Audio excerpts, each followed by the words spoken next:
What's up, everyone? Tyler Tamboline here, aka ToeTagginTambo, back for the Week 12 edition of Off the Chalk. Got my guys AP and JT Hayes. I'll bring them in here in a second. Want to remind everyone on the way in very quickly, hit that like button. We got the King of the Beach, the Good Mojo. I'm ready. I got 3 entries. Pretty much everyone I know, I feel like, has one. So a lot of good mojo over at RPS, a lot of members, Hoop, BigT, JSU, G Rising, K Phallic, a bunch of guys. John Galt, Haggy B, DJS 33. We got all the King of the Beach mojo and then some. So hit the like button on the way in. If you guys want to join the movement and be a part of RPS, get into the Discord, use promo code RPSHeater25 over on runpuresports.com and get yourself in there. When we're bringing my guys, he said before the show, Mr. AP, we had a good show last week, but man, that Dallas KC game was hurtful. I know probably people don't remember it. Again, I hope everyone, all my American friends, had a great Thanksgiving, I should say. And yeah, AP, what's happening, my man? How you doing this week? Yeah, it's been a good NBA week, so I recovered. But the funniest thing about Sunday, and you all know this notification when it comes, but at the end of the night, I get that notification and it says, "Congratulations, you've won $25." Woohoo! $25. Let's go. Yeah, it was a really rough week. I was all in on that game, and man, Casey's defense, they look good, and their offense, they didn't really need to do much. So it is what it is. It happens, and we're on to this week. Yeah, I love this show for that reason. We talked through it last week. I said the same thing. I had 50% of those guys, but then you just get a little bit different. Got the other guys that I had were good quarterbacks, and one happened to be Aaron Rodgers. That most certainly helped me out. It got me the 3rd seat for King of the Beach today. So I'm excited about that. Going to bring in my other guy. Missed you this week, Thursday. We got a little holiday over on the Mayo Media Network. Mr. JT Hayes, how you doing, man? I'm doing good. I'm going to apologize in advance for my voice. I think I have maybe multiple COVID variants running through my body right now. That's the way I feel, but it's Sunday morning and I'm here and I'm excited for week 12. Yeah, quickest 50 likes I've ever seen. So let's make it to 100. Like I said, the King of the Beach, the good mojo, got to have it.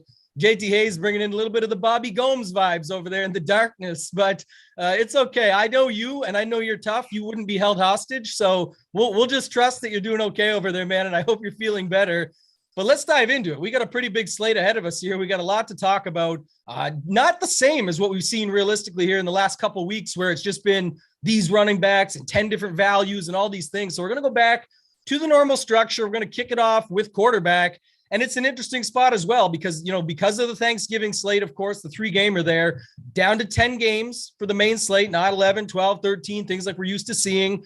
And then you don't have as many, for me personally, good spots that I really like getting behind. There's not as many big totals. So that's something to keep in mind as well. And AP, I'm going to start with you. I'll give you the chalk names. Talk to me about these guys and then maybe what you can do with them, maybe if you're getting off of them, and then other guys that you like at the position. We've got Cam Newton, Tyrod Taylor, and then Herbert and Brady, depending on the site, like Brady over on FanDuel, I know is more popular likely than on DraftKings, but popular nonetheless due to that high team total, good matchup, etc. So what are you doing this week here at the quarterback position? Yeah, quarterback is really interesting this week. I don't see a lot of the big names that we're accustomed to seeing, the guys with massive ceilings. So for me, I'm valuing a quarterback's floor a little bit more this week. So when it comes to a guy like Cam, he gives you rushing upside. He loves to vulture touchdowns from his running back, Christian McCaffrey. So I have no problem with Cam. I have him in my player pool right now. The guy, and then Justin Herbert up there too. I think he's phenomenal as well. It is a rivalry game, Chargers, Broncos. Broncos the defense has looked okay. It hasn't looked, too bad. I mean, they've had some nice outings, even though they lost, key piece on that defense. But Justin Herbert last week specifically, man, he looked so composed in the pocket. I know it's Justin Herbert. He always does. But there was that stretch. He had a little rough stretch there where he wasn't as successful. But, man, against Pitt there, he looked really good. And there's something to be said about that game, even though it's, AFC West rivalry game. That defense, Charger defense, like this team is getting into some shootouts of late. which is nice for DFS purposes. So 6-6 there, I think, is a really interesting price tag. He's another guy, chalk, I'm willing to eat. I have him in my quarterback pool as well. Tyrod Taylor would be the guy that I will not have a piece of when it comes to chalk this week. And then I know you'll kick it back to me, but I got a couple dusty plays at quarterback that I might need you guys to, you might like it or you might not. I might need help from my guys today. We love dusty guys. And that's why I said earlier, if you use promo code RPS Heater 25, you can sign up and get the Dusty DK Big T core. I saw that. I thought about it because he actually got me 1 week there. He talked me into Wentz to play it. And that's how I got one of the tickets. So it was always in my head. Maybe I should go back to the Dusty DK core of Big T. You guys can get that over at Runpure Sports. I also love that you made up a word there. I'm not sure if you even knew it yourself, but you said he's very composed. So poised in the pocket and composed. That sounds like a good opportunity to play when you've got a quarterback. So I like that you made that word up. Good word right there. I like that you picked that up. That's nice. Yeah. That's what happens in the morning, Tambo. You get us up early. We make up words. Perfect. We make up names.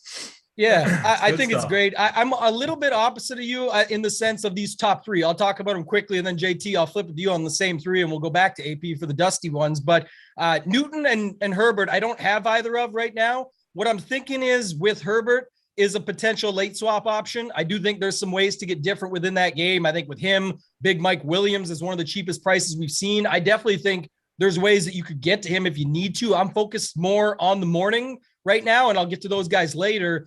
The one thing I'll say, the Taylor one, man, I'm having a tough time with this. This is where I'm sort of debating back and forth on this game because I talked about it in the slate plan, but just it's one of those dusty games that if it was on like a Thursday night football slate, JSU would be on there with me and Big T telling us how bad this game is. And then we'd be saying, but don't forget, these terrible games oftentimes can start just going off. And the thing about it is there is chalk pieces within them that I don't think people will stack up. So like Brandon Cooks might be popular, but will people put Tyrod Taylor, Brandon Cooks, and Ty Johnson on the other side with no Michael Carter there? He moved to IR. So there's situational stuff there where you could try and get after that game a little bit and be unique and be different. And then it allows you to stack up everywhere else. Because for me, and JT, I'll let you talk about this too, just to kick it off, but DK pricing, especially this week, feels extremely tight. It feels a little bit tough just to find the things that you want. You've got a $9,600 Cooper Kupp. You've got Christian McCaffrey back up to 9K, moving up the board. Not many value running backs like we've been accustomed to over these last couple of weeks. So what are your thoughts on that? And then talk about the quarterback position for yourself here. Yeah, I have this thing that when pricing feels tight, it means that I'm not looking at the right plays because the DraftKings algorithm is like from the future. And when I looked at two games in particular that I think are going to be somewhat popular, and I see that one is already the Colts and the Bucks, and then the Packers and the Rams. I just don't love many of the plays from those games. When we're talking about the Colts and the Bucks, I feel exactly the same way about that game that I felt about the Chiefs and the Cowboys last week. And I said on Tuesday's podcast of last week that I think that game underwhelms. Two teams that are very good, that were coming off really big wins against inferior opponents. I feel the same way against about the Bucks and the Colts. So at quarterback for me, there's a couple of plays that I think are standing out in terms of guys that are underpriced and guys that have succeeded in these types of spots. And one, I don't think anybody's going to play, but over the last 6 weeks, the Minnesota Vikings have been giving up the most fantasy points to opposing quarterbacks of any team on the slate. Elijah Mitchell is questionable. The backfield for San Francisco is kind of a mess. And Deebo Samuel is one of my favorite plays on the slate. So I think Jimmy Garoppolo at 5.7 on DK is a pretty good play here. And then I know nobody ever wants to play him, especially this season, but Daniel Jones against the Eagles, it's an interesting spot for these Giants, some of these Giants here. So those are two kind of off the chalk spots that I'm looking at. Yeah, and sometimes when you get those spots where we get all these injuries, like with the Giants, for example, people don't know what to do, so they scramble. And sometimes the best thing to do is actually just to stack it up because it's still cheap. Most aren't going there. It's a way to get completely off the chalk, like you said. But I love that first guy that you mentioned. That's certainly a spot I'm looking at. We saw what that game broke out to be last week. Minnesota most certainly can give it up. And I think it feels like almost like now's the time where people just go to the Cousins side and say enough is enough. Why am I not stacking Cousins, Jefferson, Thielen every week? But again, I talk about this all the time. They're both getting out, like it's 8,300, I believe, or 8,200 for Jefferson, and then 6,700 for Thielen. You've got the price on Cousins. Run it back is going to be expensive too. If it's $7,900 Debo or $6,400 Kittle, that makes it a little tougher. I like the Jimmy G side. That's definitely one of the guys in my pool this week, and I like him quite a bit. I also think if you go look at some of the props, it'll tie into when we get to wide receiver. But Ayuk is back. Like this, they're whatever situation they had there with the back and forth and not playing him and him needing to get healthy and all those factors, playing an absolute ton of snaps, over 90%. He's getting the ball. His prop is like 55 yards or something, which is crazy considering some of the guys you'll see out there that are at 65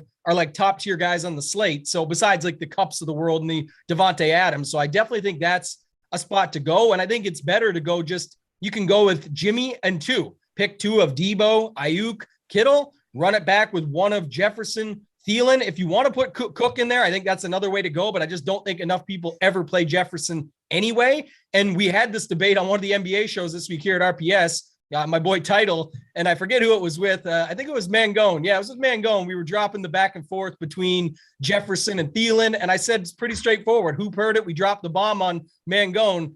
One guy has a 100-yard game one time this season. That's Thielen. One guy had 100 yards in the first quarter last week. That's Jefferson. So to me, I like running it back with Jefferson, but that's just me. Like I said, you can play it a bunch of different ways. In tournaments, I'll have it a bunch of different ways because I've got a lot of Jimmy G. He's my second highest owned quarterback. AP, give us the dust, man. And guys, before AP goes, more likes. We got 69 is nice, but with 225 watching, we'd appreciate a quick 100. We'll get there, and then we'll move from there. AP, who are the other guys you like at quarterback this week? All right, we're already started talking about some of it. Jimmy G was one of the guys I was looking at, but you guys confirmed it for me. I love the comments there. I mean, it could be a potentially good game environment. The one thing though too is it might seem a little bit easy to stack. I mean, you can throw Kittle in there. Everyone is nicely priced, but I do think this is going to be the week where one of these just random 5K quarterbacks goes off and makes a difference. Like, I don't see this being like a crazy high ceiling quarterback type slate. It is kind of my first impression. So just to add on to that Dusty list, other guys I was looking at, Teddy Bridgewater kind of crossed my eyes. Just in that game, if that game gets to going, we've seen the Chargers defense not look as good. I'm just not like a Teddy Bridgewater guy. The other one too, that just even more dustier is Trevor Lawrence. So I'm sorry, JT Hayes, but man, the Atlanta Falcons have just been getting destroyed by teams. And I don't know. I mean, I haven't played Trevor Lawrence all year. I don't think he's looked that good, but it's more a function of we know what ability he has. And I think it's going to be a really good matchup, unless like JT, unless you can talk me off of it, unless like something happened with Atlanta and they're going to be a different team this week. But man, I could just see the Jaguars, rolling again. It just seems like the Atlanta Falcons have kind of rolled over and quit. Or it just seems like this could be turned into one of those environments where we see a little bit of back and forth. Maybe Matt Ryan somehow gets his step back a little bit, but I like Trevor Lawrence to Chenault. That connection is kind of interesting. But, for me, man, it's just, I don't know, kind of really, really interesting down in that dusty range. I think that could be the difference maker in tournaments. Going back to the chalk, though, I don't think I talked about my favorite quarterback this week, which is spending up in Jalen Hurts, 7.73 on DraftKings. This guy, I mean, man, he continues to fly under the radar. He was very low in last week. He's has 18 rushing attempts last week, 14 the week before. I mean, 5 out of the last 6 weeks, he has double-digit rushing attempts. He gives you rushing, obviously rush TD upside and a good matchup against the Giants. I think it was JT Hayes that talked about this game and maybe the Giants and getting a little bit of back and forth. I definitely like that this week. And I think there's a lot of interesting ways you can stack this game up too. So Jalen Hurts is my top quarterback on the week, but I'm going to have exposure to some of the dust balls down in the 5K range. Yeah, Teddy's Bridge could be underwater when those lineups collapse. I don't like that dust play, but I do like the other ones a little bit. I think that there's some merit to be had there for sure. I was thinking of some other guys in the 5K range too. I'll get JT Hayes' thoughts first. JT Hayes, what are your thoughts on Trevor Lawrence against your Atlanta Falcons, and then any other guys that you like down there in that value range? Yeah, listen, this is a year to forget for the Falcons. Went sideways right from the start. And, for a fan base that had big expectations for a guy who turned the Titans offense into what they had become, it's been disappointing. But, Matt Ryan just has no playmakers anymore. So it's hard to blame this all on him, although he is at a point now where he's just not mobile at all. So in that game, there is a play I like. It's not Trevor Lawrence, it's James Robinson. I think Robinson is the play in that game.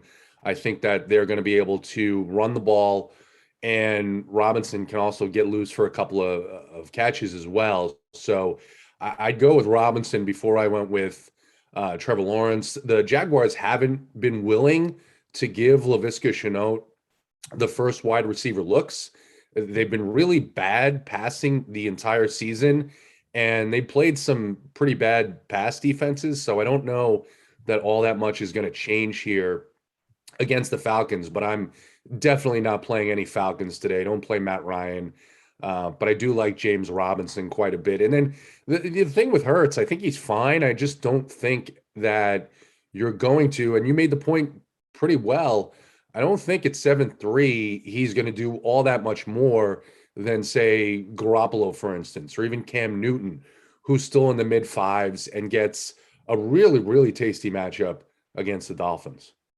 Yeah, I think when we'll get to that, especially at running back too, there is some merit to be had for the fact that James Robinson is going to be high owned, and that's one way you can go about it. We did it last week with Green Bay and going with Rodgers and his pass catchers versus AJ Dillon, but it's a little less condensed this week. So we'll talk about that when we segue. Real quick though, I got to do my every week thing here and talk about all these quarterbacks that I like that for some reason they're 2% owned and they're actually good. So Matt Stafford is coming in at like 2% ownership. I know people are a little bit scared to stack him this week because $9,600 cup. And like I said, the pricing's tight. If you're hand building, it seems insanely hard to do. Would definitely recommend an optimizer, but I'll say this, you can stack just Stafford with cup. You can go away from that if it's too expensive. There's OBJ, there's Van Jefferson, there's Higbee, even Daryl Henderson fits into those stacks where you can do them with two guys and then run it back. I just think it's another good spot to get after when nobody else is going there. We didn't talk about Brady. Brady and a lot of his guys are going to be popular this week. Gronk's the most popular tight end. We'll get to that later and what our thoughts are there. On DraftKings, he's like $2,000 cheaper than Kittle versus on FanDuel, he's $200 cheaper. So 10 times the difference. And then you've got Godwin, Evans, the other options there that you can stack them up with. The Pittman run back is popular. So, Brady, to me, again, in that matchup, he's got by far, I think the next highest, his yardage total is like 315. The next highest on the slate is like 275. So when you're talking about DK and bonuses and opportunity, and I've been talking about it all season with Brady, the guy is just throwing. They can be up 3 touchdowns. He still throws. You don't know necessarily who it's going to be to. That's what makes it a little bit tougher. But again, when Antonio Brown is out, it does tighten things up just a little bit. So I can still go there. And then one other guy. So this game, we'll round out quarterback with this because I think it's better to spend some time here. The other game that I like is actually another divisional battle, and that's in the AFC North. And it's Cincinnati versus Pittsburgh. You've got Ben Roethlisberger's down there at 5,200. I've heard mentions this week of Najee Harris. I've heard Deontay Johnson's a great play. I heard Chase Claypool versus Jamar Chase. I've heard there's Higgins. There's Freiermuth, with Ebron out.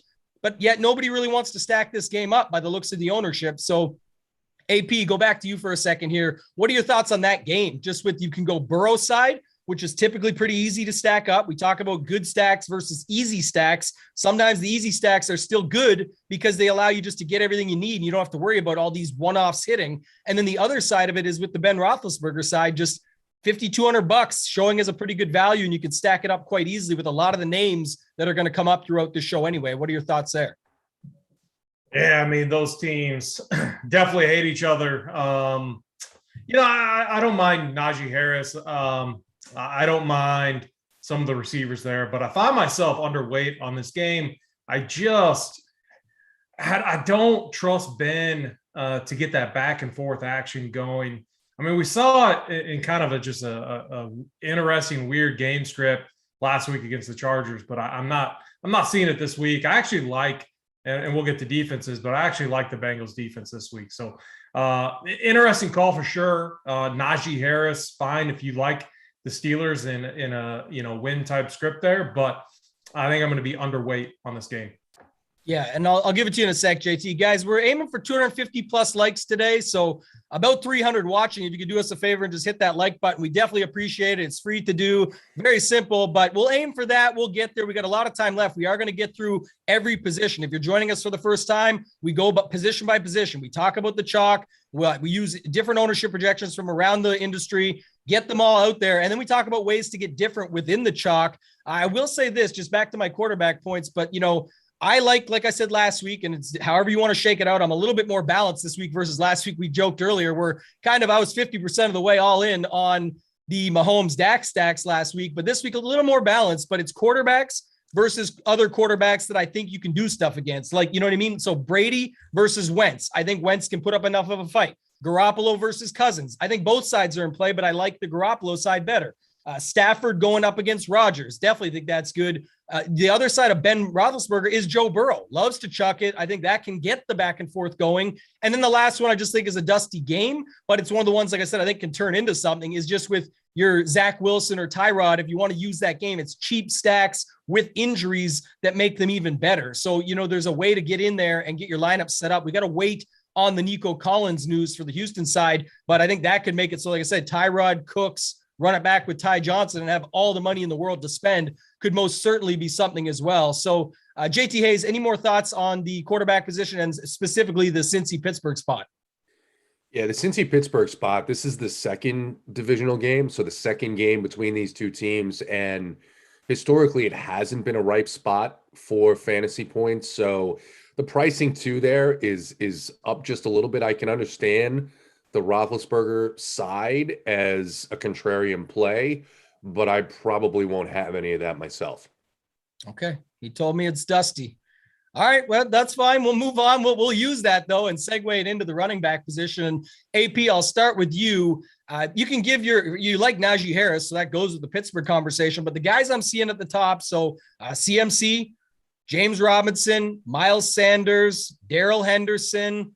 We'll see if we get the news. It's highly unlikely we get it before game time, but the news on if Aaron Jones plays or not for Green Bay there. But it looks like Mitchell's playing for San Francisco. So that changed it from a potential Jeff Wilson week or run back versus now it's, Mitchell's in it. It muddies it up a little bit there. But James Robinson, CMC, Sanders, Barkley, Henderson, what do you got here at the running back position, thoughts-wise?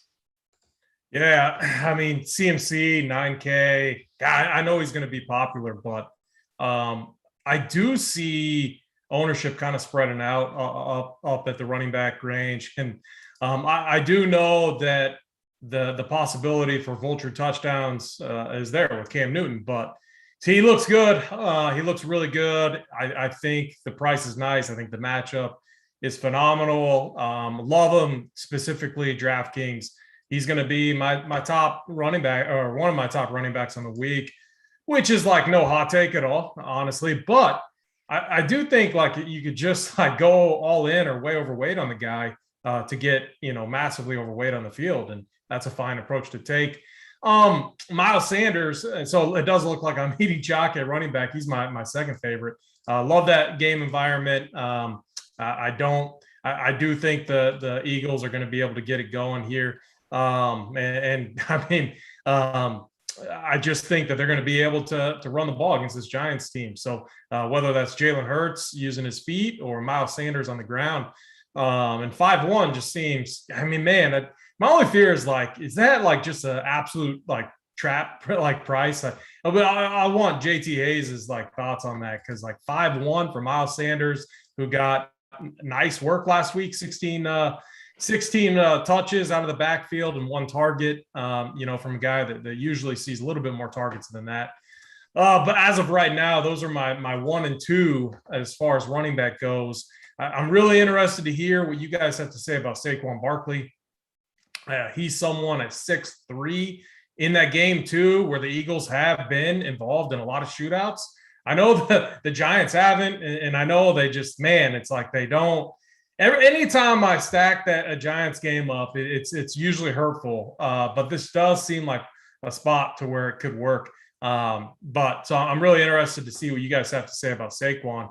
Then the other guy, I'm with, I think JT Hayes mentioned him, but James Robinson. I just think the Jaguars get it going. And if it's not Trevor Lawrence, which we haven't seen much of all year, but it has to be James Robinson at 6'2". So for me this week, I do have some values that I like that might be a little bit different, but I find myself eating a little bit of chalk this week at running back. Yeah, and like I said, it's usually okay. We talk about this every week on this show. This is typically the position you're going to want to be eating it at if you are. And I think, it's one where you can sort of outthink yourself. I'm personally in that mode right now. Some of the guys mentioned it in the chat, and I do see it right now. I'll flip to you in a second, JT, but like the James Robinson play feels so good. He's right there. He's at home. I know they're a slight underdog, but he's been getting more work. He's got touchdown equity. I think it's 7 touchdowns in 7 games. They integrate him in multiple ways. It's only Carlos Hyde really behind him.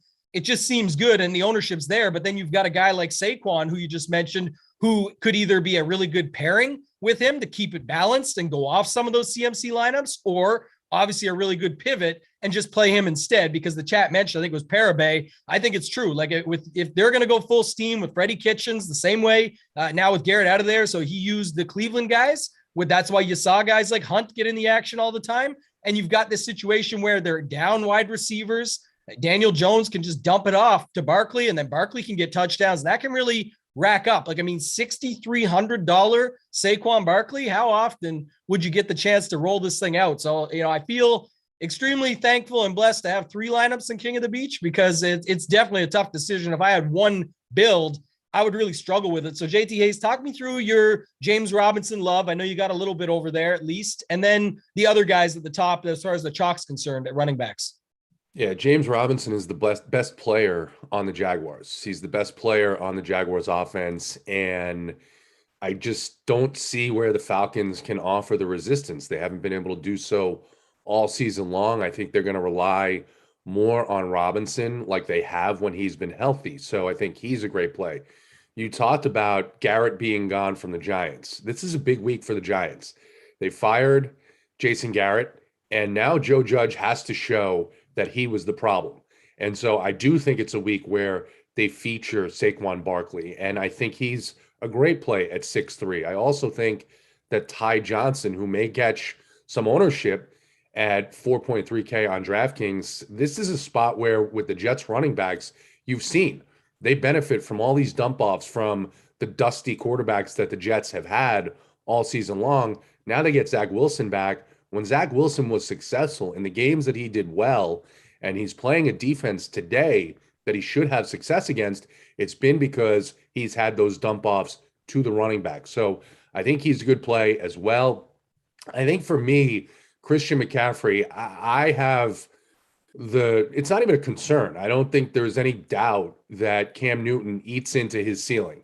And if I'm going to spend that salary, I'm going to spend it on some of the wide receivers, because there's a couple of wide receivers up at that top dollar range that I would prefer to have. Deebo Samuel, my number one play on the day, is a guy that I would much prefer to have over Christian McCaffrey today. Yeah, and I want to note one thing in the chat, because I think it's a good point, but just to flip it for those, especially those that are using an optimizer for MME. But Matthew Moore mentions you can put Henderson, Daryl Henderson, that is, in your lineups, leave $100 and go to Dylan if Jones is ruled out. Very true. And this may sound like, it's the same, but if you're using an optimizer and you have it capped at 50K and you get Henderson in there and it's maxed, you can't do that. So I would make sure to note, if you're using an optimizer, fill in Dylan lineups on purpose if you want to have action to that, because I don't think as many people will adapt, and then late swap to Henderson. It sounds the same. And on a hand build or 1 to 3 max, you can handle that. It is the same, but in an optimizer that's going to cap you at 50K, if you don't set it to 49.9, you may not have that $100 left over to get that swap in there. So I just want to make sure you guys know that. Back to you for a second, AP, just to talk about some of these other guys, because I'm sort of feeling the same as JT Hayes. The Christian McCaffrey one I love. I think raw points, plug him in, smaller field, higher dollar. He's going to probably hit 25. I do worry a little bit about what the ceiling looks like beyond that. It's CMC. Anything can happen. He can have 15 on the first drive. But I'm just saying when you've got some of these other guys, and I like the Ty Johnson call. He's not getting as much ownership as what you would probably think. The guy could be moving up the board because he's a cheap piece that makes it all work. And I talked a little bit earlier about ways you can be different with him using those quarterbacks in that game to dump it off to him and then have an easy run back or whatever, and then go off of it that way and fit in some of the other guys. But AP, who are some of the other guys you like here? I know you liked a couple of the guys that were chalk at the top, but who else? Yeah. At first I thought you were going to address that. What was that guy's name? Mark McCauley's comment about the backwards hat. My apologies, Mark. You know, it's 7 a.m. over here. I didn't have time to do my hair this morning. I threw on a hat. It is what it is. The one thing I will say about a backwards hat, if you want to tilt like grown ass, like 50-year-old boomer types, go to the golf course, throw on the backwards hat, untuck the polo shirt, and you're gonna absolutely tilt people. That's usually the look I go for, and it's good. It gets it going. But back to DFS and this slate, running back. JT Hayes. That's why we got you on here. I mean, Christian McCaffrey. Like, yeah, when you think about it, in Cam Newton, he definitely does take away from McCaffrey's ceiling. I think I'm kind of thinking, like, at first I thought you could pair Cam and CMC, but now I'm thinking in those builds, I probably want them separated is kind of my lean there. Just thinking about the potential game scripts. As far as other quarterback or running backs go, let me pull up my list. Ty Johnson was JTA has mentioned him. He's another one that I'm on as well. One that is a little off the board for me. It's in that Chargers Broncos game, and it's Javonte Williams. I mean, you could go Melvin Gordon or Javonte Williams, but the Chargers defense, they haven't been as good against the run there. I want to go with the younger guy. I just think he's better, and he was getting more work as well. So kind of an off the chalk play for sure at running back. I'm not going to have a ton of him, but I'm going to have a pretty condensed running back pool. I just feel like, so I got to mention a few other names. So Jonathan Taylor, I mean, man, like what a week that he had last week. God, if I go to him, it feels like chasing. I wasn't on him last week. I wish I was. If you were on him, you had a good week. I mean, and I was just watching this guy run over the Bills, and it was hurtful because, you know, in tournaments, if you're a tournament player, when a guy puts up 53 DraftKings points, I don't care how backloaded you are, you're not going to win anything. And so I had to do my little, got him right where I want him screenshot on Twitter, just, to stay on brand. Ton of fun because I knew I was absolute dust. But so for me, like Jonathan Taylor, I think I'm going to be off him again this week. I think the Bucs are better against the run. I'm worried about it, but I want the CMC exposure there for roughly the same price. Another guy I'm a little bit worried about that I don't have enough of that I want your guys to take on as well is Dalvin Cook, 8-1. I think Dalvin Cook is another guy that's going to fly under the radar and is in that upper price range too. I don't have my list. I don't have any exposure to him right now, but he's one of those guys that I have check mark highlighted that I'm looking at. Yeah, the Jonathan Taylor one is very interesting because he literally put up 50 plus last week, and there was multiple big tournaments that were won without him. And that's because of a couple things. One, he was so low owned. Two, most people that had him were going to be with Josh Allen lineups where he did not come through. You thought that would have been the game script. It was not. And so to me, it doesn't really matter. We've seen this so many times on the season. I've talked about, he's not even getting the ownership. He's just getting a lot more than last week. I think he's probably comes in 10 to 12% range. There's other guys you can go to there. Again, it's to each their own. In large field stuff, I don't mind putting them into the Brady lineups because you can run it back and just say that's how Brady has to get there. It's because Taylor goes off and Brady does the work. But we just saw that fail last week. And even if it had to come through, it wasn't necessarily true. And he didn't end up being in those winning lineups. I think even like the $9 slant or like the $5 flea flicker, like these are big field tournaments that he still wasn't needed with 50. And he got so many good runouts, like a pick that lands where they don't get in and fall on the one for an additional touchdown, like little things like that. So JT Hayes, I'll kick it back to you. Any of the other guys, the big guys at the top between Dalvin Cook, Najee, Taylor, who we just talked about, any of those guys, Mixon at 7,500. There is some other guys that I don't think are getting enough ownership, but it's also hard when you have all these other sort of mid tiers and values that we talked about this week. And again, wide receiver is quite weak. We'll go there next. Yeah, you want to talk about kicking yourself. One of the things I do this time of season is I start to look at a 6-week sample and see what positions are teams yielding the most fantasy points to. And the Bills against running backs were fourth on that list, fourth most points to opposing running backs. And I ignored Jonathan Taylor because he was coming off a big game, and I thought it was going to be a passing matchup as well. So really tough to go back to him against a Bucs team that hasn't been giving up a lot on the ground. And like I said, I'm down on that game overall. So I won't be having any of him. I wrote up the Rams-Packers game for the Gems article.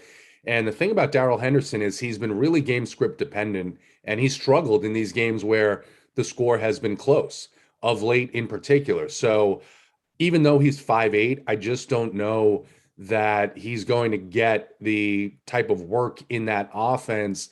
And that's another game. The other thing about this is the Rams are going into Green Bay, and it's going to be about 35 degrees the entire game. So tough spot for a team that plays most of its games in a dome to go out and have success. And Matthew Stafford, over the last 4 years, averaging about 17.5 fantasy points in games outdoors where the weather is under 40 degrees. So it's not a game I prefer there either. And when we talk about the running back position as a whole, AP, you bring up a good point because the Chargers are getting gashed on the ground. But Melvin Gordon, Javonte Williams, it's like flipping a coin. So if you're going to play them, I think you set both their exposure to about the same percentage. And if one of them goes off, you're going to have a really good day because I don't think you can predict which one it's going to be, although they're both great plays based on the opposing defense. Yeah, and I like for large field stuff, to AP's point, I think I would, if you were just picking one, I don't hate that idea, but if you were just picking one, I would take the shot on Javonte. Just looks to me so fresh. JSU's been talking him up forever. Just when you watch him, he's so clean with it. And there's ways to just even a secondary stack. If you want a piece of that game, you can get Javonte across from a guy like Mike Williams at 5,700. I know Keenan Allen, who when we get to wide receiver, we'll talk about him and the amount of targets and all these factors. But I just think little secondary stacks like that can make all the difference in your lineup. So I do like that one. I was going to ask JT Hayes real quick, stay with you, was on the Daryl Henderson. You just brought up some points around Stafford and underperforming and the weather and all those factors. Does that lead you to more Daryl Henderson? Do you think they just roll with him, or what are your thoughts on that? Because I think his touches were going down before the bye week. I know Sony Michel was getting more mix in there, and then I don't know, it's off a bye week. So what are your thoughts on him this week? Yeah, that's exactly it, right? It's what can I predict? And Sean McVay's running back usage has generally been difficult to predict. He's had a bunch of weapons there. He's a guy very much like, AP, we were talking about this week, Tom Thibodeau. The more weapons he has, the more dangerous it becomes to focus in on any one of those particular weapons. So you mentioned Sony Michel. Sony Michel's been a guy who gets the touches generally when they're up big or down big. But recently, that's changed. I don't know that I see this necessarily as a chase script for the Rams. So I'm not sure what to expect other than I know this in terms of the Rams players and their prices. The Packers play incredibly slow. Aaron Rodgers is hurt. He's got a fractured toe, Dr. Toes, whatever you want to call him. And I think they try and slow this game down. The report I saw said that Aaron Jones is going to be active. Well, that doesn't mean that he's going to get all the touches, doesn't mean he's going to start. So I think you could see a round robin on the Packers side as well. So that's just not one of my favorite games. We've got a couple of games that are in domes. We've got a couple of games. The game in particular that I'm interested in is the game in San Francisco, where it's going to be 60 degrees, beautiful weather, and a team in particular on the Minnesota side whose defense has really struggled of late. And then you mentioned, we're going to get to wide receiver here in a minute, but you mentioned Mike Williams. We know from our Mayo Network shows that we love Mike Williams. Yeah, and down under 6K, I think this is the week. Yeah, talk about a price rise and fall. Geez, this guy's been off the board. We'll flip it. AP, anything else you want to talk about at running back before we go to wide receiver? I was just going to add that Mike Williams owns the Broncos, I'm pretty sure, too. So two AFC West teams, I keep a close eye on them. 5'7" is disrespectful. I have him as one of my. We're gonna get the right there to run to wide receiver. But yeah, I'll let you kick it off. Actually, I'll start you off. The chalk at wide receiver. So obviously this Tampa Bay game with Brady, who, like I said, we didn't spend a bunch of time on him, but this is just the spot that makes sense. It's just he's expensive, especially on DraftKings. So, people are going there, but it's how you stack it up and how you get different. That's what we're going to talk about here at the wide receiver position. But you've got Chris Godwin, $7,000, and then you've got Michael Pittman as a nice little run back, Keenan Allen, who we just talked about, and then Brandon Cooks, Devontae Adams. Sort of these guys are still getting brought up for their price points. What are you doing here with these guys at the top as far as ownership at wide receiver? So I'm wide receiver is the spot that I find myself getting quite a bit different this week. Starting with the guy that JTA's and you talked about, Mike Williams. He's my number one ranked wide receiver, and I factor price into this as well. I factor matchups, game environment. I had noted down here. You mentioned something about the Green Bay weather, and go over Denver. You think, man, November 28th. A game in Denver, Mile High Stadium. It should be snowy and cold, 65 and sunny. I mean, it's perfect weather out there in Denver. It's going to be a beautiful game environment. Mike Williams, 5'7". He's going to go a little bit under owned too, just because of how good Keenan Allen has been. And so he's my favorite guy up top. I do like Devontae Smith too. There in a pairing with Jalen Hurts, because I feel like if people play Hurts, they're going to want to – he's one of the guys that you can play naked on the slate. And Devonta Smith's kind of been up and down, but I think he is one of the receivers in this mid-range that has a ton of upside. So just going back to the chalk receivers that you talked about, I'm off Adams this week. I think Deontay Johnson's fine, but I don't find him making a ton of my builds. I feel like he's just a safety valve, like a cash type play. And Deebo Samuel would be one of the guys in that game that we all talked about, pairing with Jimmy Garoppolo, that I would definitely be fine with him or Brandon Ayuk there against Minnesota.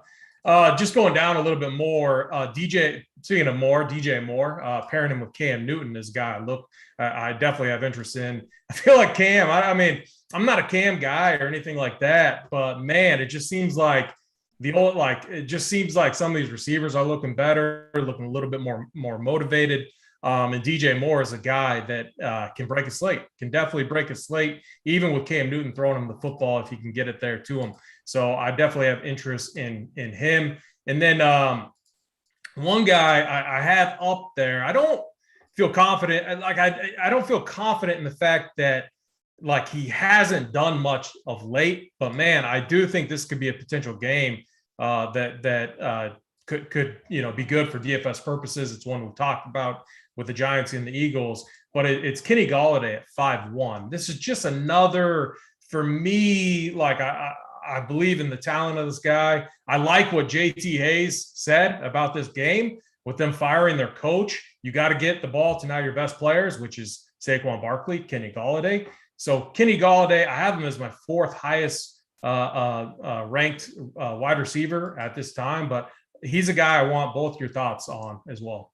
Yeah, another guy that seems a little bit too cheap, like you said, just especially, I think, and someone asked earlier, do we just talk about DraftKings? No, FanDuel as well. And I think that's a spot, again, you're looking for that touchdown upside. I can see that. I think you brought up a good point on the Pittsburgh thing as well. And I'll flip to you in a second, JT Hayes, for your thoughts. But Pittsburgh, Deontay Johnson, I love just because he's going to rack up targets. He's kind of like Keenan Allen for cheaper with similar ownership, but he's just going to get you those 8 to 10 targets, rack up the catches, and then maybe he does something with them. But I do think if you want to get the boom in Pittsburgh, it's with Chase Claypool, and it's a way to get different completely. You could have like a Ben Claypool, Pat Freiermuth, and go run it back with Chase or Higgins and do it that way and have yourself set up for an actual big bomb game versus the way most people will stack it up. And then you'd get off of Najee and that. So JT Hayes, I'll flip to you. I think K Fallick asked a good question. We did skip over it. My answer would probably be Patriots defense, but Tennessee running back situation, Dontre Hillard, what are you going to do with that, if anything, or what are your thoughts on just Tennessee this week with all the injuries? AJ Brown now going to IR, just to me looks like a really tough spot overall. And I think Patriots D at 3,900 would be the answer. What are your thoughts? Yeah, I love my guy K Fallick, but sometimes low ownership is for a reason. And I don't see any reason to own any of these Titans running backs. Okay, fair enough. I'm with you. Like I said, I think that's definitely the spot to avoid for me. I just don't see anything. And that's what's funny. When we get to D, we'll talk about it, but I always get given shit about this Patriots D, but they're under 4K, at least this time. People can't give me as much about it. When you don't want to play anyone and you're picking between all these wide receivers that people haven't heard of and all these factors that they've got going on there, it just feels like a spot that you can be different and go away from the cheaper Ds this week. But we're still here at wide receiver. So AP, wanted your thoughts, JT, on not Mike Williams, Kenny Golladay, and then the other guys that you want to talk about at the wide receiver position. Yeah, I like Golladay a bit here if you're going to go in on the Giants offense. And I'm going to buy on the Giants offense because, like I said, big week for Joe Judge. I think he has to at least turn this team around for the rest of the season in order to keep his job. He made a big point in the post-game press conference last week to say that Jason Garrett hadn't been following his direction. He hadn't been executing the game plans that they had created that they thought were going to be successful. And now he's got to do it. And you mentioned Freddie Kitchens did a really good job with that. Cleveland offense was a much better offense last year. Now, again, it's not fair because Baker's hurt and the running backs have been hurt, but I think it's an interesting spot. I think it's a really good spot in particular for Saquon and Kenny Golladay with all of the injuries that they have. But I mentioned my top wide receiver this week is Deebo Samuel. Deebo's a guy that doesn't generally get a ton of ownership. He's there in that beautiful price point, which is below Cooper Kupp, below Devonta Adams. And I think that this is a smash spot for him against a Vikings defense that has yielded a big number of chunk yardage plays to opposing wide receivers. Jimmy Garoppolo is healthy. I think that the passing attack here for the Niners makes a lot of sense. And then we talked about Mike Williams. You know, in the beginning of the season, Tambo, it was Mike Williams who had that Keenan Allen role. Then Williams got dinged up a little bit, so they switched and they were giving Keenan Allen more volume. Now Mike Williams is healthy. He's back. This is his third game in a row back. And I think, as AP mentioned, 65 degrees in Denver. It's the first matchup between these two teams this year. And the total on that game has been rising. It's up 2.5 points on the implied total. So I like the spot for Mike Williams a lot. I mentioned being significantly underweight on the Tampa Bay Indy game. One guy that I do like in that game, who I think is underpriced, is Michael Pittman. Disappointing game last week, mostly because it became the Jonathan Taylor show. But I like Michael Pittman here quite a bit. Yeah, one guy, I'm with you on Pittman for sure, because I'm, obviously my Brady love. Someone asked me my main stack. Definitely love Brady today is what I'll say. If you want to find out my main stack, use promo code RPS Heater 25 over at Runpure Sports. And guys, let's hit that like button. We've got almost 500 watching. We're just looking to get to 250. So get us to 200 right quick. It's free. It's easy. Hit the click, hit the subscribe at the bottom right, hit the thumbs up. But back to wide receiver. The one thing I was going to say, I like Deebo a lot more coming in before Mitchell was in. Not that I think Mitchell eats up his whole workload. What I was going to say, though, is what we had kind of had was a perfect storm before the Mitchell news. We had a huge receiving game. Then we had a huge rushing game with no receiving. I was looking for both worlds to collide at 7,900, almost when you get like a 2-for-1. And now I think with Mitchell, Wilson, Sermon, I'm not worried about. He came in very late in the game last week. It's not that. But I do think what happens is Deebo opens it up for other guys. And I mentioned earlier, and I know AP mentioned him a little as well, but Ayuk, that prop is insane. And maybe they know something I don't, the books, or just slam the under if you disagree, because it's like 55 or 56 yards. And I think it makes a lot of sense here. So you can go with him. And I think what happens with both of those guys out there operating the way they do, that's where Kittle just starts to collect points. And when we get to tight end here in a minute, that's where you can find these options where he's just getting open, and look, he's boom or bust. He can have a really bad slate and you're going to be mad you paid 6,400 for him, but he can also be the guy that just breaks the slate at that position where he catches like 10 or 11 balls. He's a yards after catch monster. And if he's the guy getting in the box over the others, that's where I think it works best. And also, lastly on that, if you want to fit in Jefferson, which I do, it's really tough to get there with, Jimmy G, Deebo, Kittle, and Jefferson. So you probably have to lean off one of them. I'm just choosing to do it with Debo based on that other news. So appreciate you guys hitting the likes. Just in that last little statement, we're almost up to 200. So let's keep it rolling. Still got almost 500 watching, just under 200. So let's hit 200 quick. AP, any value guys or other guys you want to talk about down at the bottom? If people were, say, wanting to make the more expensive quarterback stacks complete or just put in more expensive running backs work, what are your thoughts on this value range at wide receiver?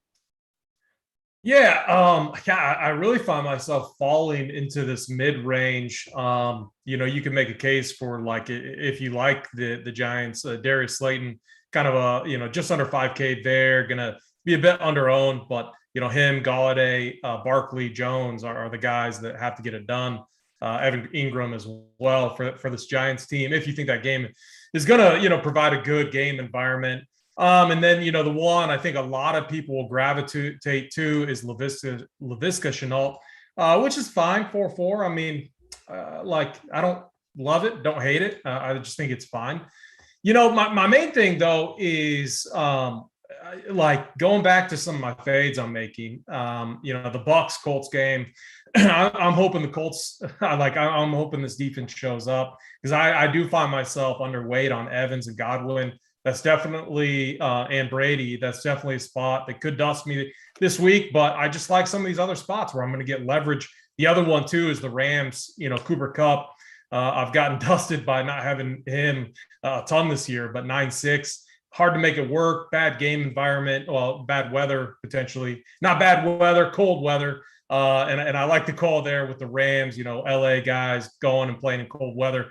And then Devontae Adams, I'm under on him as well. I'm just gravitating to guys like, Debo and Jefferson in a game stack. I want to make sure my lineups are highly correlated this week. And speaking of that, here's another example. It's like this Jets Houston game. We don't talk about the secondary correlation plays that we often make. One that I'm looking at is Ty Johnson, value running back, running it back with Brandon Cooks. I think that's a fine way to get a little bit of exposure to that game because I don't think it's a game that I want to be overweight on or anything like that. I don't, Jets, Texans, I don't think it's going to be a shootout or a barn burner, but I do see pieces in that game getting there as far as DFS is concerned. So that's a correlation I like. And that's just, going to be the theme throughout my builds this week. I'm going to make sure everything has run backs, everything, tells a story. And that's going to be, I don't see this being a week where I have a ton of one-offs. Yeah, the other guys I like, just with that said, you talked about that Jets-Houston game, but like Crowder, Elijah Moore, I think both of those guys are capable. If you didn't have Ty Johnson or if you wanted to stack it up and get crazy, I think those are definitely guys that can just pick up points along the way. I know Jerry Jeudy's getting some love, but the other guys I like are actually, in that Rams game. Odell Beckham off the bye, I think is an option here. Van Jefferson is an option, I think, maybe just at most one of those two, but I definitely think one of them could come through in those Stafford lineups or even in a secondary stack. And then lastly, waiting on the Allen Lazard news, but I think MBS as another option there for Green Bay. He had a good week last week. So we got to get to tight end. So JT, I'll give it to you. Anybody you want to round out wide receiver with? And then if not, we'll dive into tight end. Yeah, you mentioned Jamison Crowder. I think that's another one with Corey Davis expected to miss. He may catch like 12 5-yard passes, and let's say he gets one of those and runs for a bit. That could be a really big day for him. And then in the chat, my guy Brandon talking about Ty Hilton at home indoors. And I have to wonder if we're in a Back to the Future script because, hey, Brandon, guess what? It's not 2005. Not all that excited about Ty Hilton at home indoors. I hear you. It's one of those things, like I said, you can't overthink today, but it just makes you think all these Pittman lineups with Brady. And then, this guy's just going to catch some stupid overhead catch that he somehow lands and they don't end up touching him. And he does his little spin move and then takes it to the house. And you're just like, what just happened? Like, how did you not tackle that guy? If that happens, turn off the TV, log off. I'm done. But let's move to tight end. Go ahead. You can immediately improve those lineups by just taking out Tom Brady. Well, I don't know about that this week. I won't agree with you there. But, hey, speaking of Tom Brady, talk about the number one owned tight end this week, Rob Gronkowski, 4,400 over on DraftKings. And again, back to our FanDuel DraftKings comparisons. On FanDuel, he's $200 cheaper than Kittle. On DraftKings, he's $2,000 cheaper than Kittle. So you got Rob Gronkowski, and then it's a mixture of sort of like Dallas Goddard, Ingram, I keep saying Fryermouth. I don't even know how to say Pat's name, but with no Ebron there for Pittsburgh, he's in play at 4,300. Big Ben loves the guy. So on a bunch of dropbacks for him, and that's with Ebron even playing. Now Ebron's out again. So that, and then Kittle and all those guys. Talk to me about tight end, JT. Yeah, I would certainly play Gronkowski over Evans and Godwin here at the price. So I don't mind Gronk so much. He's just not the top guy on my list. Again, I'm going to go back to the San Francisco game. I think the Garoppolo, Deebo Samuel, and George Kittle stack makes a ton of sense. You mentioned Elijah Mitchell is in on the surface concerning, but in reality, we don't know how healthy he is. And all of these running backs have been very, very fragile. So I'm fine taking that risk there. And then Evan Engram, the Eagles have just been giving up the most points to opposing tight ends all season long. We talked about the Giants' need to establish a better offense today. And I think it starts with Saquon, and Evan Engram is going to be a large part of that as well. So I like him. And then Freiermuth is okay. The guy just seems to catch a touchdown every single week. So don't mind that. And then the one guy that always gets a ton of targets and seems to produce every week, not really shown the ceiling so far this year, but I think he's one of the safer plays on the slate at his price, just because he's going to see the targets, is Tyler Higbee. Not excited to play him, but if it came down to it in the last piece, okay, I think you can play Higbee, but I would go with either of the other guys I mentioned before him. I like the Ingram call quite a bit, actually. One of the things I was toying with and just looking at, just giving some of it away here, but I think like if you go Brady, Godwin, Pittman, how chalky that is, I still think a lot of people round it out and triple stack with Gronk, and then you've got the highest owned, cheaper tight end, and I hate that. So I think another way to do it would be like send in a secondary stack of Miles Sanders and run it back with Ingram, and you still have sort of the same build construction that those Brady, Godwin, Gronks will have, but you're able to get yourself a little bit different there. And in tournaments and large field stuff, if you want to avoid the safety of Godwin, you could put Evans in as well with some of those savings when you drop down from Gronk to Ingram and just run it that way. So I really do like that Ingram call. I know it's tough. Feels like he's always injured, but he's not right now. Like he can go out, he can play, he's starting. At least he's got a shot. And no Rudolph. None of the other guys are there with Shepard and Tony and everything they've got going on. It's going to be someone from the Giants. So take your chances. Hey, maybe it is Jones. Whoever mentioned that earlier, I forget now. But if you got, we've talked about Barkley, we've talked about Golladay, we're talking about Ingram.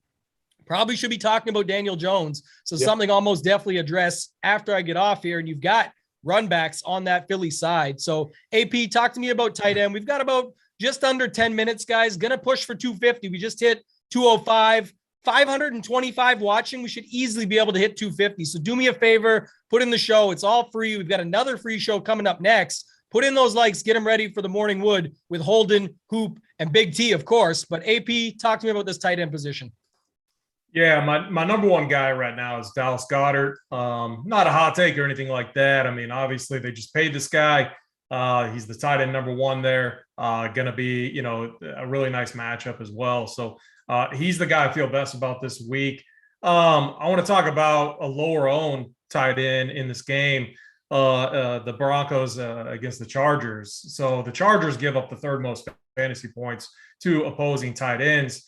They get carved up by running backs and tight ends. They're good against receivers. It's just the defensive schemes that they run. They try to limit big plays, and then they force things to their tight ends or on the ground. So Jerry Jeudy, a guy that's being steamed up, as we talked about when we talked about wide receivers.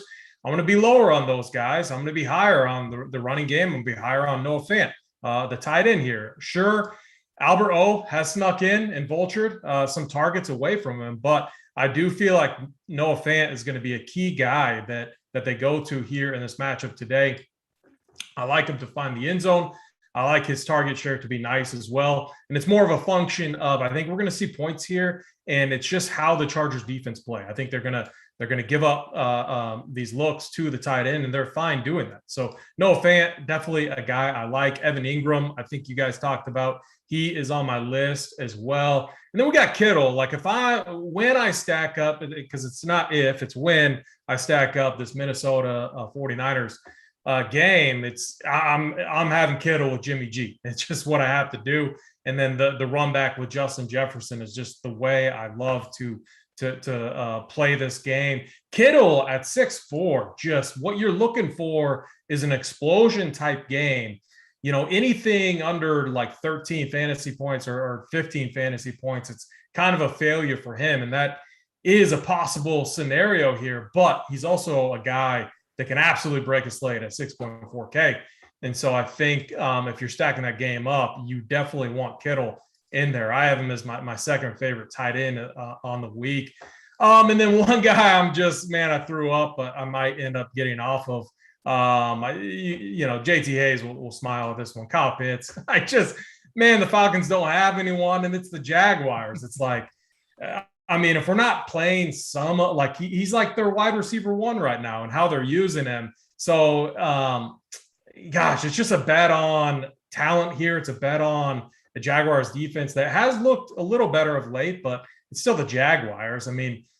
And I just think Kyle Pitts is going to fly he's going to be low owned here. I think the people are tired of the Falcons. So I'm thinking about Kyle Pitts. I don't have him like locked into anything yet, but he's kind of on the outside looking in for me right now.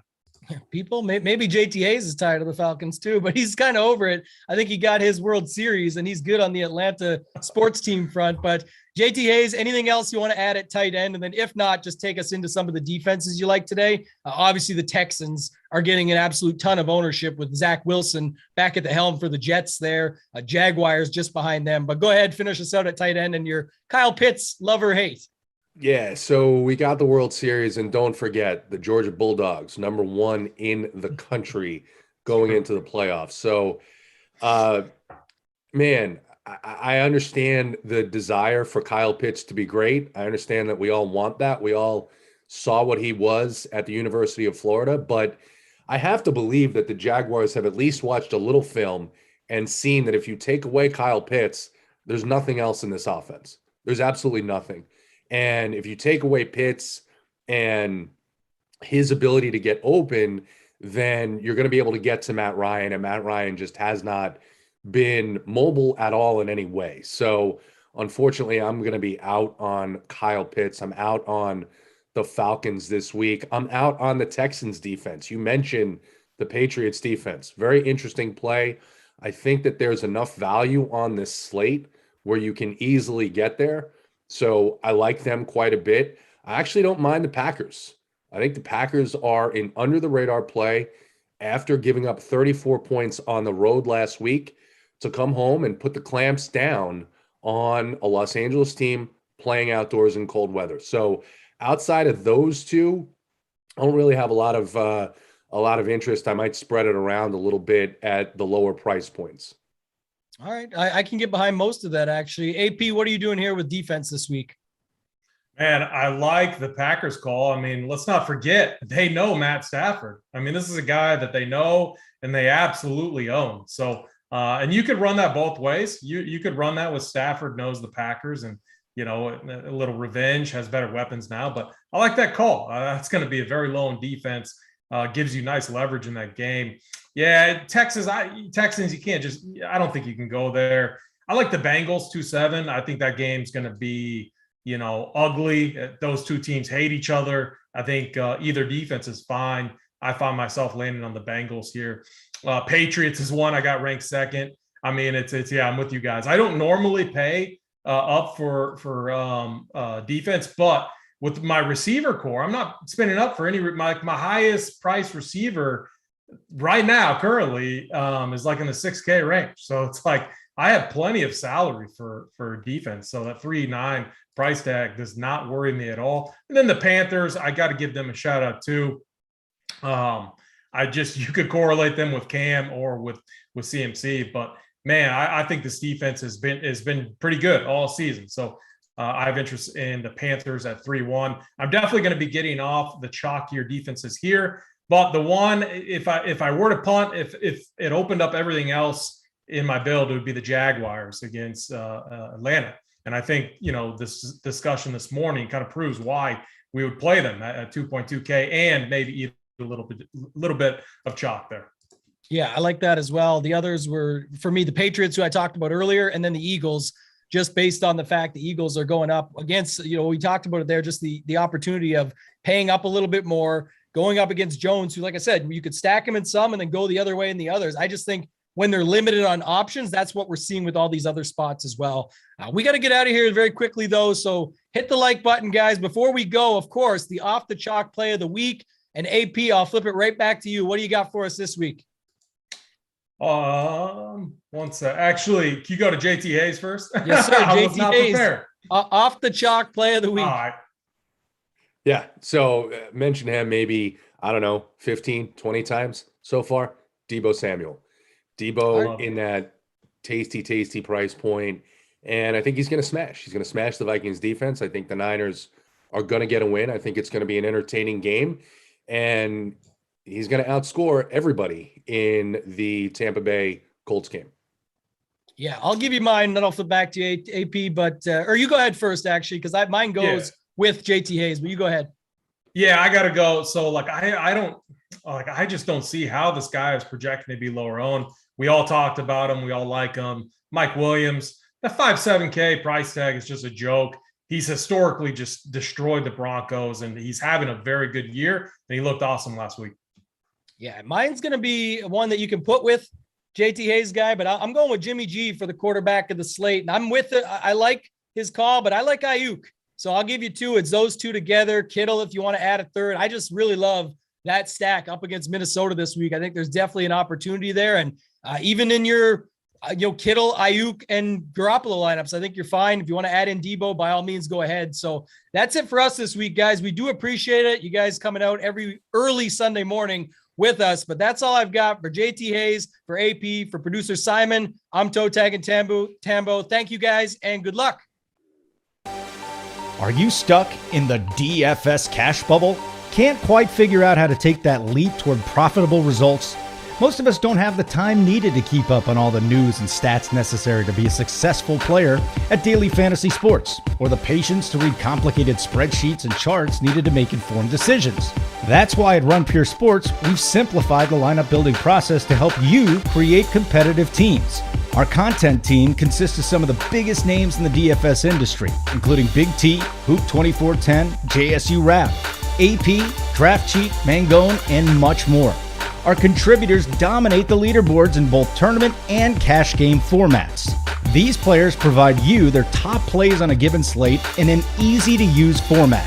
In our core plays tool, our experts provide you with the players they'll be targeting the most on a given slate. These core plays give you the foundation you need to create competitive lineups. Our playbook is an easy-to-read guide to each slate, which will also help you make informed decisions. Our new cash game chart features the top plays on a given slate provided by our cash game pros Hoop 2410 and Mangone. We've got a page dedicated exclusively to DFS single game content. It's headed up by Big T, one of the top Showdown and MVP players in the world. Ask our experts and fellow premium members directly for lineup advice in our Discord channel, where our members have benefited by winning some of the biggest cash prizes across the DFS landscape. In our premium videos and articles, our experts lay out their favorite plays and strategies for a given slate designed to guide you towards profitability. Sell me on Aaron Rodgers. You don't need to sell me on Aaron Rodgers because I trust your opinion, but come on, sell me. So I think this year he's going to come in. He's going to selfishly try and throw as many touchdowns as possible. I think he's going to be a guy who, at the end of the year, we're talking about as an MVP candidate. Plus, check out our tiers, stack charts, slate plan, projections, and much more to help you make your lineup building decisions. So what are you waiting for? Sign up today at runpuresports.com to gain access at an affordable price. And for just a small added fee, you can also subscribe to our sports betting content on our bet site. Thanks for watching, and keep running pure.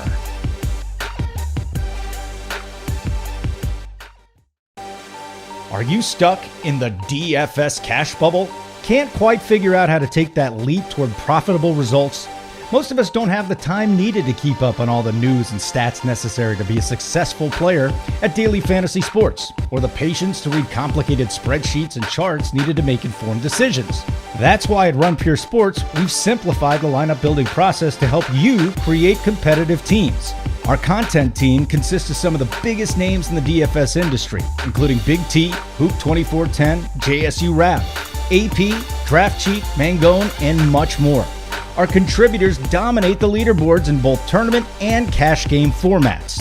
These players provide you their top plays on a given slate in an easy-to-use format. In our core plays tool, our experts provide you with the players they'll be targeting the most on a given slate. These core plays give you the foundation you need to create competitive lineups. Our playbook is an easy-to-read guide to each slate, which will also help you make informed decisions. Our new cash game chart features the top plays on a given slate provided by our cash game pros Hoop 2410 and Mangone. We've got a page dedicated exclusively to DFS single game content. It's headed up by BigT, one of the top Showdown and MVP players in the world. Ask our experts and fellow premium members directly for lineup advice in our Discord channel, where our members have benefited by winning some of the biggest cash prizes across the DFS landscape. In our premium videos and articles, our experts lay out their favorite plays and strategies for a given slate designed to guide you towards profitability. Sell me on Aaron Rodgers. You don't need to sell me on Aaron Rodgers because I trust your opinion, but come on, sell me. So I think this year he's going to come in. He's going to selfishly try and throw as many touchdowns as possible. I think he's going to be a guy who, at the end of the year, we're talking about as an MVP candidate. Plus, check out our tiers, stack charts, slate plan, projections, and much more to help you make your lineup building decisions. So what are you waiting for? Sign up today at runpuresports.com to gain access at an affordable price. And for just a small added fee, you can also subscribe to our sports betting content on our bet site. Thanks for watching, and keep running pure.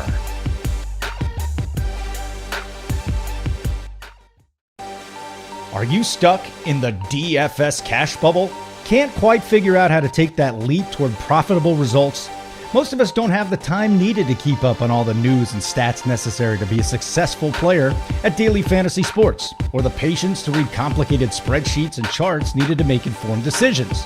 That's why at Runpure Sports, we've simplified the lineup building process to help you create competitive teams. Our content team consists of some of the biggest names in the DFS industry, including BigT, Hoop 2410, JSURab, AP, Draft Cheat, Mangone, and much more. Our contributors dominate the leaderboards in both tournament and cash game formats.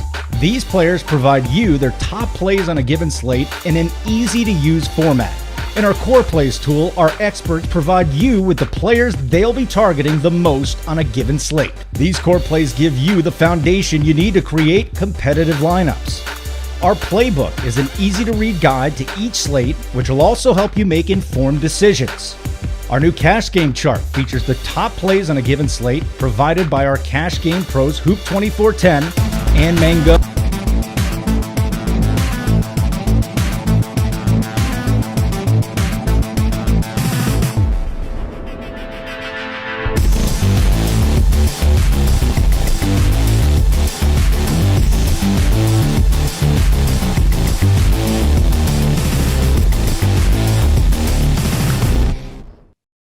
Good morning. It is the Wood Show. Yeah, that's the show we're doing. What's up, boys? What's going on? It's Thanksgiving is over. We got the Big T here, who was, I saw on the Twitter machine, he was with Bryson, so he must have just, did you have to change your pants or was that an old photo? Man, Goat is here. He just took down a tournament. He's just having a wonderful week as well. I'm back from Legoland. What a wonderful, magnificent week that was. Tony, what's going on in your world, man? Yeah, it was a fun little weekend. Well, fun day. I went to the golf for a day. It was literally a one-day trip to Vegas. Flew out at midnight one night, flew out at midnight or back out the next night. But it was a fun day. Yeah, got to hang out with those guys. Bryson played terrible, so that wasn't fun. Lost some cheese on that, but it was fun. I mean, you had access to basically everything. It was cool. There wasn't that many people there, so it was nice. And where's Hoop? What's going on here? What happened? I woke up. I was Hoop, excited. I mean, imagine scheduling a flight for 11:30 on a Sunday. Like, I'm speechless at his flight selection. Yeah, me too. And I always thought that it was Hoop's household. You know, I thought that he ran everything. No, you thought what? It's not Hoop's house. No, it's not. Kidding me? It's not. No. This is proof, because I'll tell you this much. Hoop, you'd rather get divorced than miss a football Sunday. Hoop definitely does not run his household. I mean, we were watching golf when we were at his house. She said, we got to go to Dave & Buster's. The kids want to do something. 5 minutes later, we were at Dave & Buster's. I'll tell you that much. You got roped into it? Well, this is a previous story when I was at House Hoop. I mean, this was not this weekend. This was in the past, but it was a definition of how Hoop's lady runs his shop, which is acceptable. I mean, she's I love the Mrs. Hoop, but he's got to run his shop. He gets owned a little bit. Yeah, he doesn't. He absolutely doesn't. And it's glad. I was hoping he'd put on Title's wig today and we could get some of that, but no. I can guarantee you one thing. Amber's not booking no flights at 11:30 on a Sunday. I'll tell you that. We're staying an extra day. Or Hoop taking down 6 figures here, and he's flying Frontier, so you get the best price. Yeah, I mean, you can't be flying Frontier when you win $100K twice a week. No, that's just that's awful, Hoop. Gotta fly private. Yeah, you'll hear about that next weekend, no doubt. Mangone is here. It is beautiful here in Denver. It's supposed to be 65 degrees. I will be locked in the house today watching football all day. Mangote, because Mangone has taken down a tournament too. You guys watch like a 17 overtime game and everybody's winning an NBA, and we'll get into the winners in a second. Congratulations, Mangone. How's the first winner going here in Denver, man? It's going to be beautiful for the Chargers and the Broncos. Yeah, definitely not going to be tuning into the Chargers and Broncos too much, Holden, but I am very much excited to be here and talk with Big T because, man, Big T has been a little disrespectful. He said, Hunter Renfrow sucks. I heard him on last week's Print Factory. He says, he's just a 5'8" white dude, and I took it personally, Holden. I mean, that's me right there. I mean, that's disrespectful. So you're not 5'8". I am. Holden, I am. Yes. Holden, you're not even. Mangone, we just hung out again. I'm 5'9". Again? Hold on a second. What do you mean again? Well, I saw him in Nashville, and then I saw him here, and I'm I'm almost 5'9" now. I shrunk. So you actually answered his call when he called you there? Yeah, we did it. I took that personally. Like Mangone took the 5'8" personally. I take that personally. If you answer Mangone's call and you block us. Well, no, we do shows together, and he lives right down the block. Oh, so you didn't actually see each other? No, we got lunch. We got lunch together. Oh, you got lunch too, Mangone? Oh my! You got lunch? Yeah, we got lunch. That's all I wanted when I showed up to Denver. I wanted either a foot massage or a lunch with Holden, and I didn't get either. I got a block call. We watched some White Sox and Astros. You watched the sport too? Yep. Oh my God! What did we watch? I don't know. Very hurtful, Holden. I just said it. White Sox and Astros. It was like game 1, I think. It was the first That's right. That's right. We lost money on it, or I did. I remember that one. Joey Work lost that one, and then went on like a 5-game run after that. So things worked out for Joey Work. Just very hurtful. You'll be okay. By the way, that was one of the best tweets that I've ever been tagged in last night. The dude with the sequins, he's doing the rump shaker. He's cleaning out the floor. And I just said, you know what, man, you got tip of the cap. That was just like Larry David this last week, just tip of the cap. You got me in the end. Everything's tip of the cap, Tony. You got me, man. Everything was good. Let me read some of the marketing points, and then we can get into the real stuff. And we're at 269 likes. Let's try and get to 550 today. Very manageable. Very manageable. 550. Show us how much you love us, and that would be wonderful. So the marketing points from one Pumacom. We've got the RPS Heater 25 code, still 25% off your first payment on a monthly subscription. 25% off your first payment on a monthly subscription. I just want you to know that if you don't sign up for the site, instead of taking my kids to Legoland next year, we'll be playing in cardboard boxes out on the street. So make sure you give us money, and that would be wonderful. The NBA courts, it's not just the NFL. The second most popular sport in DFS is NBA. Mangone, how big was that night this week where everybody's shipping? Oh, yeah, it was a fun night. It worked out really well.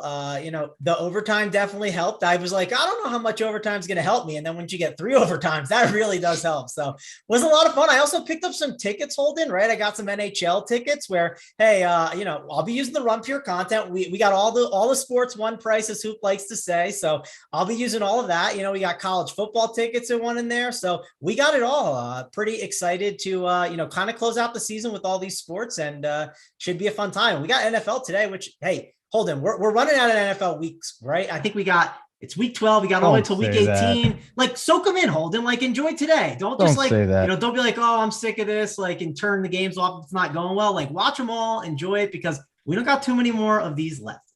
We got 7 more weeks. I mean, it's not like it's that soon, but you're right. I mean, it's doomsday, Mangone. It's coming. That's what I mean. Soon you're going to be counting it down like, oh, it's only 4, it's only 3, because the playoffs aren't exactly the same. It's a different animal. It's not red zone where you get to watch that all day. I will say this. This was the first time that in my memory ever that I didn't watch all 3 NFL games on Thursday from top to bottom. I know. Terrible. And this was not even a woman, my wife telling me this, or this was the kids running my life. So that's what happened. We did well, though. Little Matt Breida action. Things went well on Thanksgiving, so I was very happy about that. And we also have a whole bunch of other winners in the NFL. Let's get to them. The Gem C13, he's a sub. 6K in the NFL. Mikey T, 8.7K. Shar 19, $15,000. And then Max Hankins, $132,000. JSU, me and him on the premium show with JJ coming up after this one, 167K. It was, if there's one guy that I root for more than anybody else, my boy JSU, very, very happy to see him hit a 6-figure shot. So that was completely awesome. I mean, poor JSU. What has he only got, like 30, 100K ships in the last 2 years? I mean, how come you don't root for me? You're going to lunch with Mangone. You're freaking rooting for JSU, who is the #1 tournament player in the world. All these 100K ships. You never say you're happy for me. I'm very hurt today. Mangone's coming after me. Holden's coming after me. What did Mangone do on a to you? freaking flight? I mean, doesn't anyone care about poor Big T? Well, what did Mangone do to you? What do you mean? He was just making fun of me. He started the show like very hurt about me, and that hurt my feelings. He also disrespected me, Holden. He went in the Discord chat. He said, "Congrats to the #1 player in the world, JSU." No, we got to clear this up before you even say that. I was on a trip. I saw Rubio. For some reason, I just didn't see Mangone's screenshot. And all of a sudden, he comes in like all over me. I didn't even see his damn screenshot. And then it was exactly like the Jordan from the thing where no one was even talking shit to Jordan. And he just told himself in his head that they were talking. And all of a sudden, he's pissed off at people. I didn't even know he had a screenshot and he was taking it personally. It's one of those things, Holden. At the end of the night, you go in the Discord, you see who's won, you congrats the people. We got our boy Stephen Coy in there, tells people banger hits, great job. And I didn't get him. I got nothing. I didn't get anything. He does do it every night. That guy's the man. It's hard though. That's the nice thing about Runpure, right, Holden? So I go in the Discord like I do every single night. I see a few winners, 2 guys I love, JSU and Rubio, crushing. That's how many winners we're getting over here, though. I didn't even see Mangones, and the dude won. He won a good chunk too. So, Rubio too. Congrats to Rubio. You didn't know about Rubio. See, it happens to people. Yeah, like I told him, he's a complete idiot, but he's also an idiot savant where he just crushes these things. And listen, I'm playing a lot of Showdown today. Denver and the Chargers. I'm here. All I do is study that game anymore. So Mangote, you will not be watching that game. I will be doing that. And Tony, you're sensitive today. I am. I'll just tell you that you're full of estrogen. Suck it up. I just want some love from somebody. I mean, no one ever gives any love to Big T. Big I T mean, loves to do this. He's making himself the underdog. Oh, yeah, he's the underdog. Series. I'm the underdog. Yeah. I'm chasing them down. You're doing freaking commercials with goats, legit goats, and I'm supposed to sit here and kiss your it's ass. just another thing Screw that everyone makes fun of me for, though. So, like, it's just one more thing to take personally. That was pretty funny. The whole I told you guys, you're going to see some funny stuff as these things come out because they're just so out of what I would ever do. Yeah. Whether it's corny, goofy, whatever it is, people are going to, I don't even know how I recorded some of the dumb stuff we did. We'll get to the football. Everybody knows that. I need some background here. It's only a 10-game slate, too. Yeah, it's only 10. Where did you go to see the goats? Where were the goats? In your backyard? They were in my yard. They brought them to my house. That was my backyard. They shipped goats to your house? I mean, they were probably from here, but they brought them from here somewhere. Yeah, Holden. DK decided let's drop our rewards program and just use it all on getting good big cheese. They did spend a lot. I'll be honest. They did spend a lot of cheese on that stuff they filmed. I must say this too. Goats are great to eat your grass. I mean, did you just leave them back there and let them mow your lawn? We kind of had them like, because if you saw the video, it's got our whole tree line in the back. They were kind of, what do you call it, where you like leveled the trees at the end of the year? Yeah. They were clipping them for us. They were eating all the edge pieces off. Goats are great, man. They'll eat it. But then you got a little goat shit in your backyard. Did DK have someone to pick it up? Or yeah, they had the guy come pick it up. Problem solved. This is why we don't kiss the guy's ass. He has goats in his backyard, and then he has a goat shit picker upper in his backyard. Tony, I don't want to hear it. I don't want to hear it. You are not the victim. Let's just move. Let's get to this slate here. Let's just get to this slate. Absolutely. And yes, Drew Anas, the DK stock price plummeting over the promo. They are spending so much money. We have to call Jason Robbins. Jason, have you seen what is going on here? Have you seen? I think Robbins might be going to outer space. Do you know that or not? I'm not sure. What did he say? It was Omicron Airways. Yeesh. All righty. So let's get game by game. That's what we do. And we're going to start with Tampa Bay and Indianapolis. So, Tony, let's go to you. It's Tom Brady. It's Carson Wentz. Now, I didn't see a core up from you today. Am I missing that? I just went through your on my player pool page. I got frustrated the last couple of weeks because I had it on the core page and my player pool page. And every time I'd make a change, I'd have to update both spots. And it was annoying. So it's just on my player pool page today. Okay. But it's got everything in one spot now for me. So anybody that wants my content, all three of my cores, DK, FanDuel, Yahoo, plus all of my player pool. I saw that last night. I just found it. Yeah, Tony, I saw that last night. I knew everyone was going to get confused. Your cores are all over the place. I know.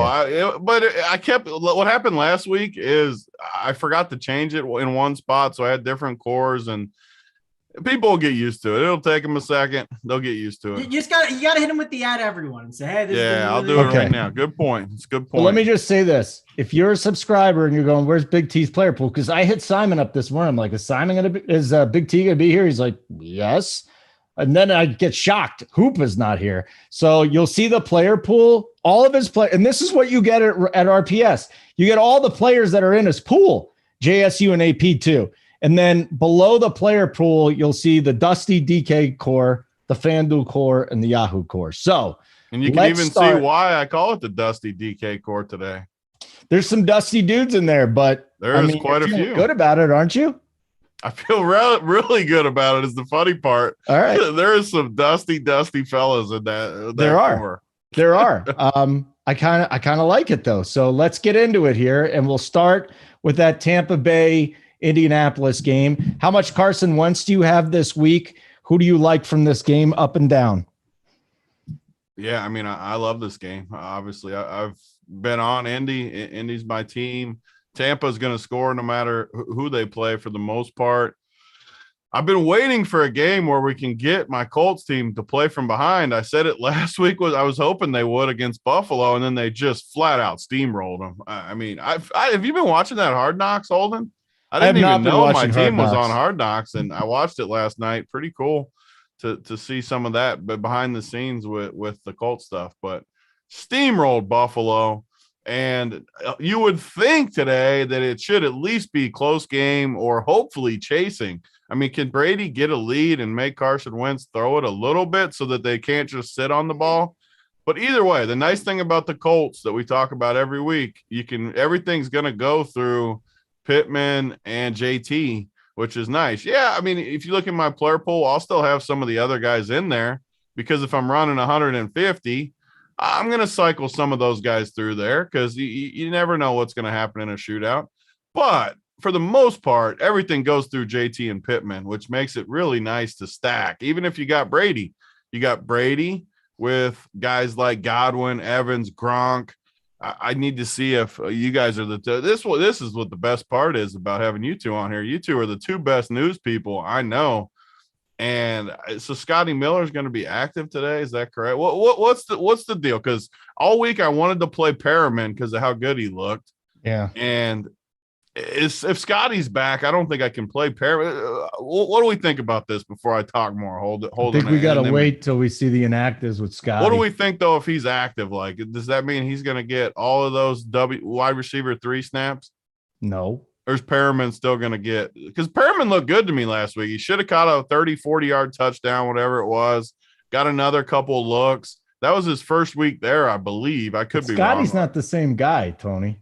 Huh? Scotty's not the same guy as Perriman. They're different skill sets. They're speedsters. Yeah, but Are they not? They feel like the same guy to me. Yeah? What do you think, Mango? They're both burner. I mean, Scotty Miller said he could outrun Tyreek. They got to both be burners. Yeah, and I said that I could beat Tony in a head-to-head 6 straight weeks. That doesn't mean it's going to happen, okay? Hey, Mangone, what do you think about this Perriman Miller thing? I haven't even looked into either one of them, to be honest with you. Yeah, I mean, I don't even think Scotty knows, man. Scotty doesn't know. I'm out on Scotty. Scotty doesn't know. So I should just get rid of Scotty then. Just play Perriman. I just think Big T, like, why? Like, you're not only trying to figure out what buck is going to fall in the end zone. This isn't a main team build, man. This is like a 150 stack because I'm not playing that many quarterbacks. So, I think Perriman could. I mean, last week he's min price, and if I'm playing Brady stacks, I don't want to just run all Evans, Godwin, Gronk. I want a little bit of a cheap guy to get me different in some of my 150. I do think he's playing. The question is how much. I don't know. I think so who do you say he's not fully going? I mean, Perriman, am I wrong? Did he not look good last week for Miller, a 3K flyer? If Miller goes, he's 100% because he's been out there. So I wouldn't. If you think that Miller is going to take his snaps and don't play either one of them. The other reason maybe to take a shot on one of those guys, Tony, you can argue is I have some worries about Darius Leonard in the middle of that field and what he can do. Obviously, he can just like he's not going to shut down Godwin or Gronk, but he is going to make it a little more difficult. And what does Brady like to do? Brady likes to take what's given to him. And I'm sure Darius Leonard's going to make it difficult in the middle. So if you do think that a Scotty Miller going deep or a Perriman, over on the outside, like above the linebackers could be a good option. I don't hate it. I wouldn't don't get overexposed, right? Like, I mean, again, this is like one of those plays I've talked for years about. It's like I can play literally like 5% of Perriman, and you're overweight, and it's only in my like Millie Maker build, so I'm not building for a small field. And if he somehow gets say he gets 2 50-yard touchdowns or so, that's like how you ship a tournament because I'll have him he's not going to be my only guy with Brady, and he's not going to be a run back either. So literally the only team he would hit on is with Godwin, Evans, or Gronk as like a second or third. So say Godwin gets 2 and somehow Perriman got 2. If that's my Millie team, I mean, you're so far ahead of the field that it's ridiculous. I think Tyler Johnson stays ahead of him.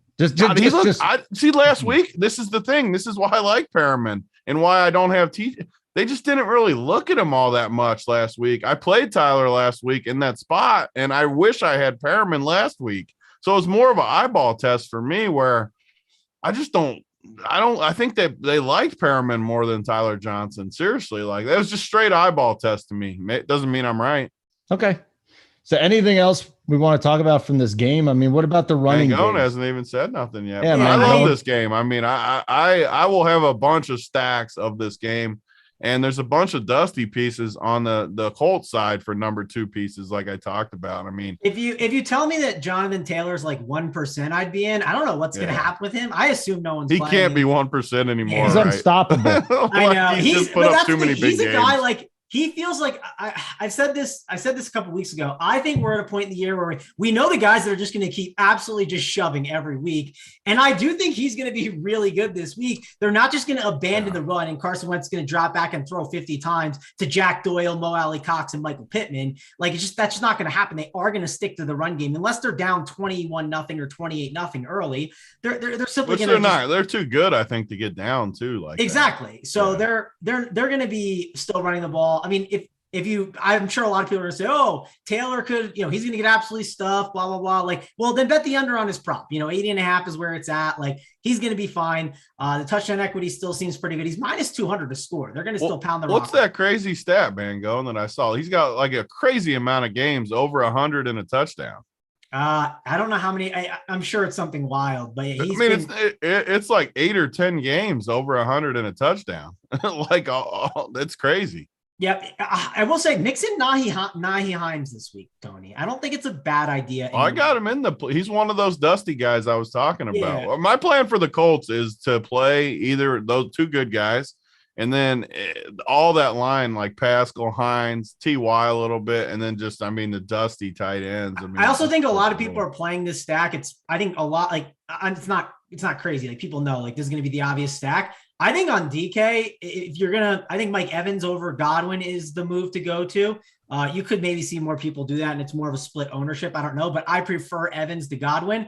And the more that I've looked at this game, like on FanDuel, it's hard to get away from the full stack because just pricing is so stupid over there. But on DraftKings, I don't know. I'm a little worried to do the Brady stack and just full on go in on it. I might get like, one side on each game, and then that's it on like my main tournament team. But I think like the full on stack of like, you're not sneaky if you're going Brady, Godwin, Gronk, and like Pittman. Yeah. Like you're not sneaky, like or JT, or either way with that. Yeah, like so just know that like you better be different in another spot. You can play it, but you just can't then plug in like the chalk RBs all around it. Like that's not going to work. Like good luck. You're gonna be holding hands with everyone in min cap. And Gona's just too sharp of a tournament player now, Holden. I've been touting it up for like a year now. How hard Mangone's been working at this tournament stuff.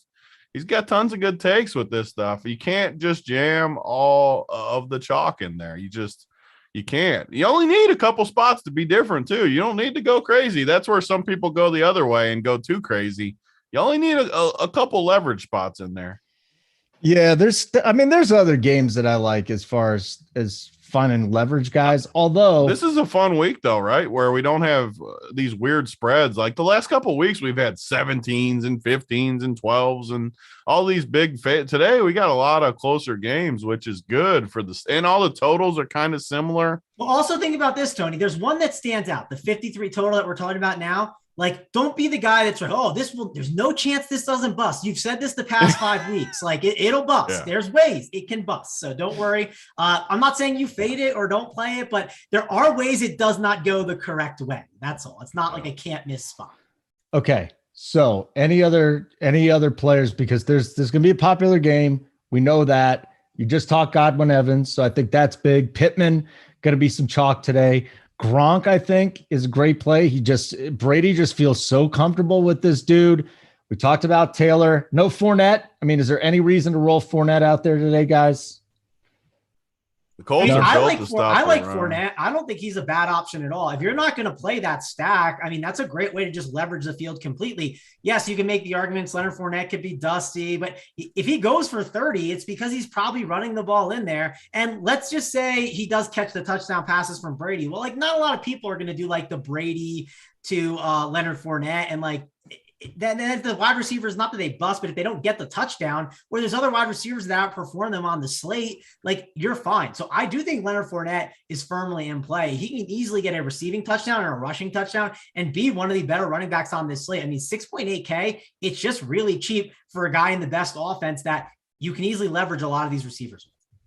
Couple of things I want to respond to in the chat.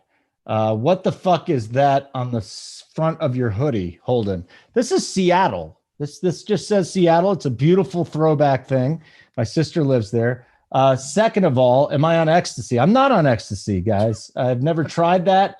And then Top Knox, this donkey. There's other games I like, though, which is why I don't ship a contest. Top Knox, you just keep playing the games at the highest totals. I'm sure you're a big shipper, too. I'm sure everybody sees your name at the top of the list every single week. And the last guy I have vitriol for is Hoop. I mean, we're sitting here doing the show. He's liking tweets that the show's out there. I mean, what are we doing here, Hoop? So he's on a Frontier flight back home, and he's what, listening to this or just on Twitter? Well, I don't Tony, think he's on the flight yet. I think he's probably like in the airport. Oh, this is awful. This is he's in just the airport. awful. He's got the shirt off on the toilet, just getting the pre-flight poop in, and then getting ready to get on board. Probably, Holden. Oh, thank you, Mangone, for keeping me up to date on that. 767 watching, 327 on the likes. That's unacceptable. If you want the good mojo today, you better hit those like buttons. I mean, Mangone is here for Hoop. Oh, I better lay off of Hoop. I like Hoop. He's a decision maker, though, and I can't go too far. There's a line that I can't cross. Tony, no line we can't cross. Whenever, if I ever miss a Sunday show for a flight, you can take it as far as you want, Holden. You got my permission to make fun listen, of me. I don't even need your permission. I hope you I hope Hoop is in the Frontier bathroom today, just sitting on the hopper for a good hour. Shirt or no shirt? Oh, he'll definitely keep his shirt on. You think he's a shirt on guy? Yeah, I think you're going to get Omicron or whatever that is. If you take your shirt off in a bathroom, you're definitely getting that new strain of the COVID. I don't think there's any question about it. So watch out for that. 354 likes. That's nice. Oh, let me also just throw some news out there at you, gentlemen and ladies. We do have a couple players that are game time decisions, Cordero Patterson and Aaron Jones. We do have some guys that have been banged up that will be playing today. Hollywood Brown expected to play. Kareem Hunt is back, but that doesn't matter for this late. Eli Mitchell expected to play. Saquon expected to play. James Robinson and Donovan Peoples-Jones, one of my favorites. And then the news came out a little bit ago. Ramondre Stevenson, Harris, and Hunter Henry, all three expected to be active there. We got Corey Davis, who is doubtful. So that's when we're going to talk about the Jets here in just a couple of minutes. I see Ian Rappaport with a tweet, and I think here's another one we'll get into later. He says Dante Foreman is going to get the bulk of the carries. That's fine. There's another back in that backfield that might have a nice day. Devontae Adams no longer on the injury report either, and I'm not hearing anybody talk about him. Anybody whatsoever. So let's get going here on the Jets. Do we really want to talk about anybody talk about who was the last one? I don't remember what I said. Devontae Adams. Oh. You hearing any Devontae talk today? I'm not. Not hearing any from me. Cooper Kupp, Jonathan Taylor, CMC, no Devontae. So we can get into that, but this is not a great game aesthetically. There's 7 games with teams 500 or above playing each other. And then there's the Jets and Houston. So Tony, you like a super El Dusty player in this one. Zach Wilson is back for the Jets. I actually like a wide receiver a lot on the Jets side today. So give me the breakdown. What are the plays or the guys that at least we can consider from the Jets and the Texans? The plays. I like the plays, as Mangone knows the plays. But I mean, this game is maybe the 2 worst teams. Are they the 2 worst teams? I'm sure there's some other bad teams, but 2 of the worst teams in football. And when they play each other, I mean, both these defenses have got carved at times. A lot of people are going to play Ty Johnson, which I get. I mean, you should. He's super cheap going against Houston. Totally get that. I mean, you got some other guys too. You can decide on Tevin Coleman. How much work is he going to get? And dusty dudes like Tevin Coleman. I probably won't go there. I would rather just play Ty. But then you look at the other side and you got the exact same situation. I said it last week. The Jets are by far the worst team against the run as far as like points against. You look at the flow chart, they got like 15 or 16 top running back games against them. And the next team is literally like 5 spots below that. So the Jets have been just hemorrhaging points against the run. And yeah, David Johnson, super freaking dusty. I mean, as dusty as it gets literally as dusty as it gets. But Houston's defense is going to be the chalk of the day, which we'll talk about also here. 2,300. There's always a defense that is just cheap against a team that everyone plays. Everyone's going to play Houston's defense for a good reason. I am too. Against a rookie quarterback that's been out at Houston too. It's in Houston. It's just a cheap D. It's just where everyone's going to go, but no one's going to pair it with David Johnson as much as people playing like Ty Johnson and stuff. And I don't really get why Ty Johnson, just outside of him being better, which he probably is right now, I don't see why he's going to get more ownership than David Johnson when David Johnson continues to get decent work. I mean, 13 carries last week, 4 targets, almost min price. And you compare him with the D, which I love. I mean, you got a super cheap running back, super cheap defense against the Jets. So that's just a natural correlation to me. The downside, obviously, the dude is mega dusty, and you'll probably regret it later in the day. Like, how did I freaking play David Johnson's old ass? But I'm going to play some David Johnson. Oof. I just want to go to one thing before we get back and get Mangone's take on this game. You mentioned Jonathan Taylor and the games with 100 yards and a touchdown. He's done it 8 straight, 100 yards from scrimmage and a touchdown. No one's ever done it 9 straight. So he can break the record today, 100 and a touchdown. Not going to be easy, but you know what? He could do in the passing game too. Okay. Mangone, we're not completely fading this Jets-Houston game, or are we? No, before I get into that, I got a message from our boy Kurt, Tony. He goes, "You busy right now?" Like, I mean, hate to see it, Kurt. Not watching the show. Come on, Kurt. That's hurtful again. Another very hurtful comment. Not today. Watching the show. Doesn't hit the like. Kurt, when you get on there, it's very, very hurtful. But anyways, let's talk about this game, because I actually want to talk a lot about this game. As crazy as that sounds, I think this is a really good game for DFS. You get a dome game, which is really nice. You get 2 shitty teams that can't play defense. And it's nice to have these 2 teams that are, they're not division rivals, right? I think sometimes that matters a little bit because these teams know each other and the game get a little bit sloppier. Both teams want to win a game, and this is a winnable game for each side. So I do think you're going to see these offenses a little more dialed in. I do think that David Johnson is a pretty good call by Big T as a cheap option. I like him. I also don't mind Rex Burkhead, more so on FanDuel at 5,700. Big T is cheap on DK too. I mean, I think he's okay on both. Yeah, I mean, I like him more there because he didn't get any. He's not really. I mean, he can catch the passes. He's a 5'8" white dude, Tony. He can easily catch a pass or 2 and do well. Might be a good sign for the week. It might be some more 5'8" whiteys. There you go.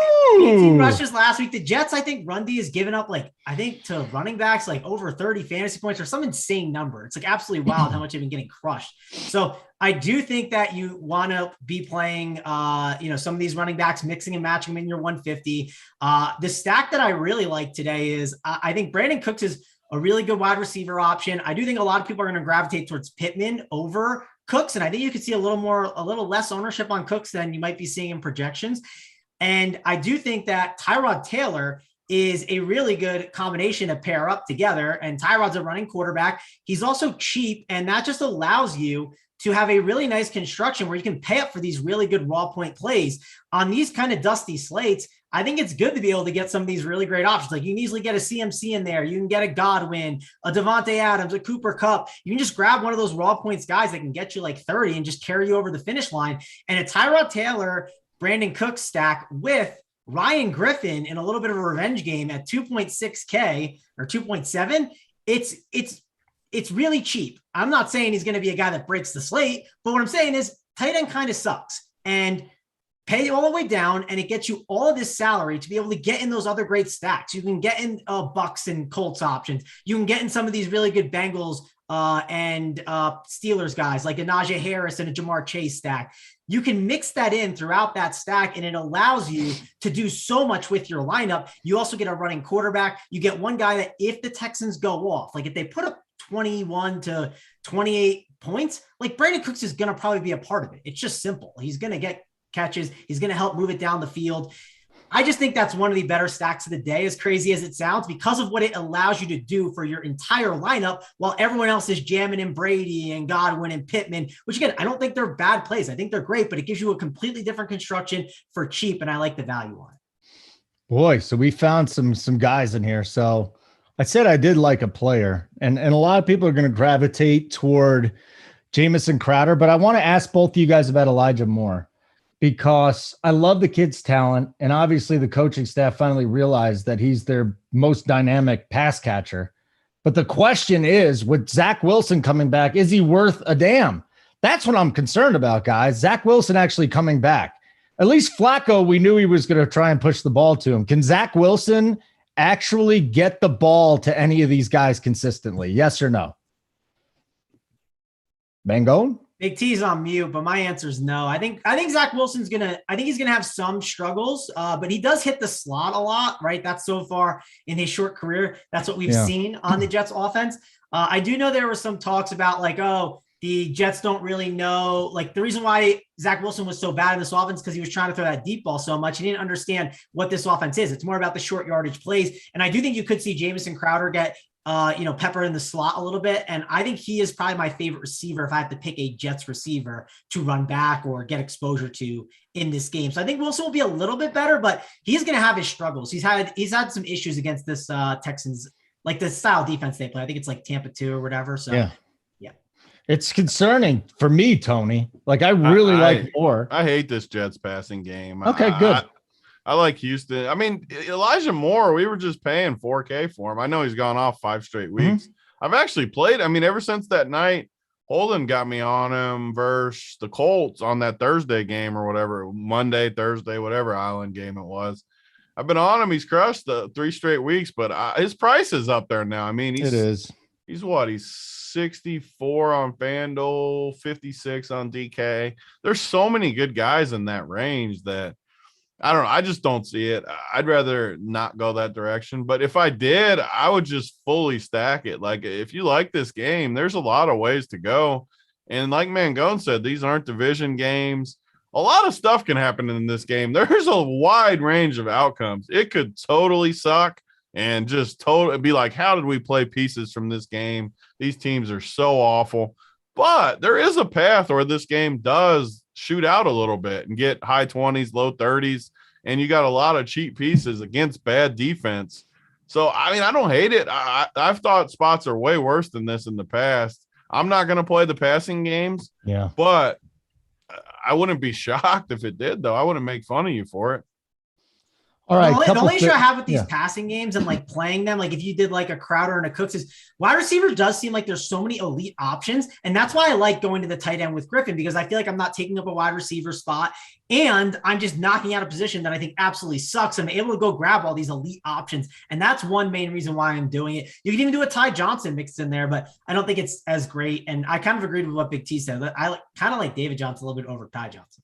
Who's our guy last week? And he's not on the slate this week, but he just keeps going back to like Andre Carter is it DeAndre Carter from the Washington football team? Dude, he was getting peppered last week. Or give me another play. Yeah, give me another play. Dude that had Carter, because he's going to score every week. Give me another play. I want to talk about your play today because that was nuts. Yeah, he has been getting peppered. A like button.